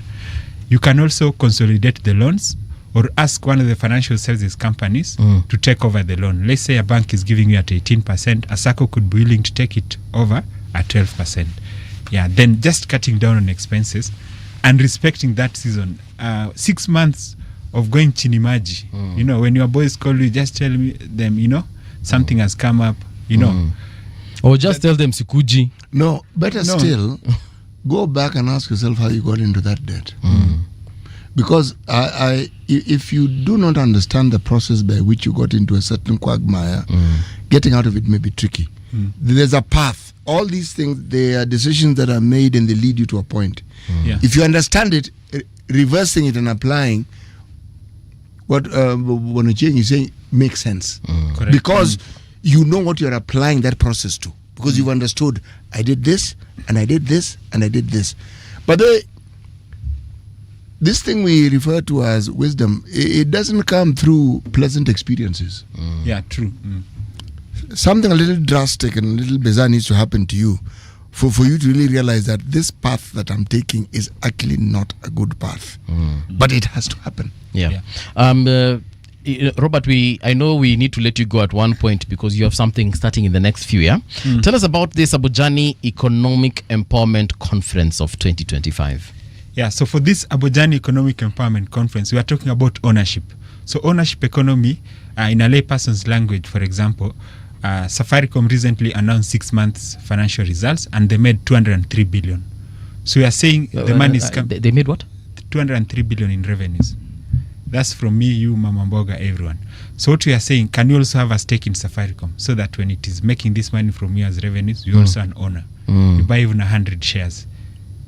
So it's very, very important because these financial services companies like banks, they're listed, you know. Can you own something? Then also when you are from high school, you know, people are proud. They say they went to Alliance, Starehe Mango. Can you start doing things together economically? Because that's how some of the greatest companies have been created. So if you get to ownership, we'll create more buffers because it means your son or daughter have a soft landing somewhere. There's a company that we've started. So it's important that you get into ownership economy. All the brands that you use globally, whether it is Facebook, Apple, Safaricom, KCB, the top ones, a good number of them are listed in the stock market. They pay dividends, the share prices go up, and we're urging people to get into that. So we'll be having that conference at Radisson Blue Hotel in Upper Hill, and we have brands such as NCBA, Absa Bank Kenya, partnering with us, HF Group, Centum Real Estate. We have Nairobi Securities Exchange, RBA, and it's going to be quite exciting to have such conversations. So we have quite a number of people are coming, but we'll also be sharing real-time updates on our X account. So wait, so these companies, if I come for this conference, I'll just get to listen to them, or will I get to invest with them or in them? What you can invest, but what they're bringing first of all is expertise. More of the conversations that we've had here, even real estate, so that you are more data driven. You know, when you are data driven, you can change your mind when the data changes. But if you're not data driven, you'll not know they are shooting in the dark. And you'll start blaming other people. Is this event free, or are we paying money to come? No, it is paid. I believe it is good to invest in yourself, and everyone pays for something. Yeah, kuna watu People wamenunua tend to nyanya leo. value what they pay for. That is, Absolutely. I have come to observe that over time. Yes. Because I can see the event will start at 8 a.m. to 6 p.m. Will breakfast be provided? Lunch? Yeah, breakfast, lunch, and good company. And 4 good o'clock vibes. tea. Yes, Yeah. yes. Okay. Yeah, All right. and that networking is very important. Some parents are coming with their children who are 20 years old. Just hang around these people working in some of these big companies and start getting to even know how a workplace looks like. You know, these days people get in the workplace and they say they know better than people have been there in the last 50 years.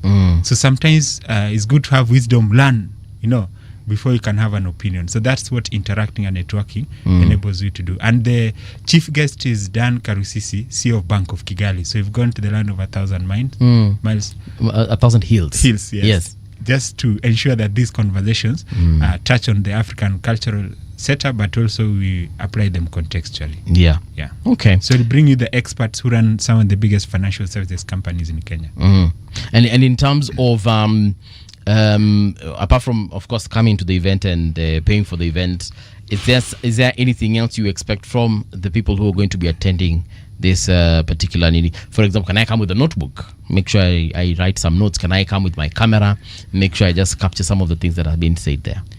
Yeah, so I would say come with an empty mind and willingness to learn. So curiosity is what changes everything. Yeah, ability to network. So don't say you are an introvert. Introduce yourself and learn from other people. You never know, you know. Yeah, so I feel like we need to break the barriers between financial services companies and us. That's why we are bringing them together in the same room for such conversations. Someone is asking, when are you building Abojani Towers? Currently, so currently, actually, I can tell them there's a real estate company that is selling a tower worth over 5 billion in Upper Hill. Yeah. So I don't know that that's a good decision to think of. But Abojani, we are more keen on the financial services, because what we've seen in Kenya. Don't go for the monuments of civilizations. Go for cash flow first. So I left corporate because I was able to have enough cash flows to cater for my family expenses. Yes. So that was soft landing to give me the privilege to start a company. So show me your cash flow first. If you've catered for your bills, then now you can go to the luxury of trying to be the man who built the biggest mall in East Africa. You'll be happy for 2 days. Someone will build another one in Isili. Or better still, it may form what some economists call the tycoon's big mistake. Because you buy it and that will be the beginning of the collapse of whatever it is that you've been building. Yeah. City, very quickly, someone is saying, City, are you coming swimming at Nairobi River today at 2 p.m.? Ruto has vowed to swim 1 kilometer in 10 minutes. So I do not know which route they are talking about, but City, mulikuwa unaenda mahali 2 p.m. Nairobi River? That Nairobi River, as you see it, where do you swim when you can barely walk in it? It's not a deep river. Yeah. Yes. All right. And the Ruto he's speaking of may not be the president. So he needs to be clear. Who is he talking about? All right. Robert Abojani. Robert Ocheng. Thank you so much for bringing this conversation to us. But this is where we come to a close. Folks, tuonaneni, Mungu awabariki, hadi mparare. It's 10 o'clock.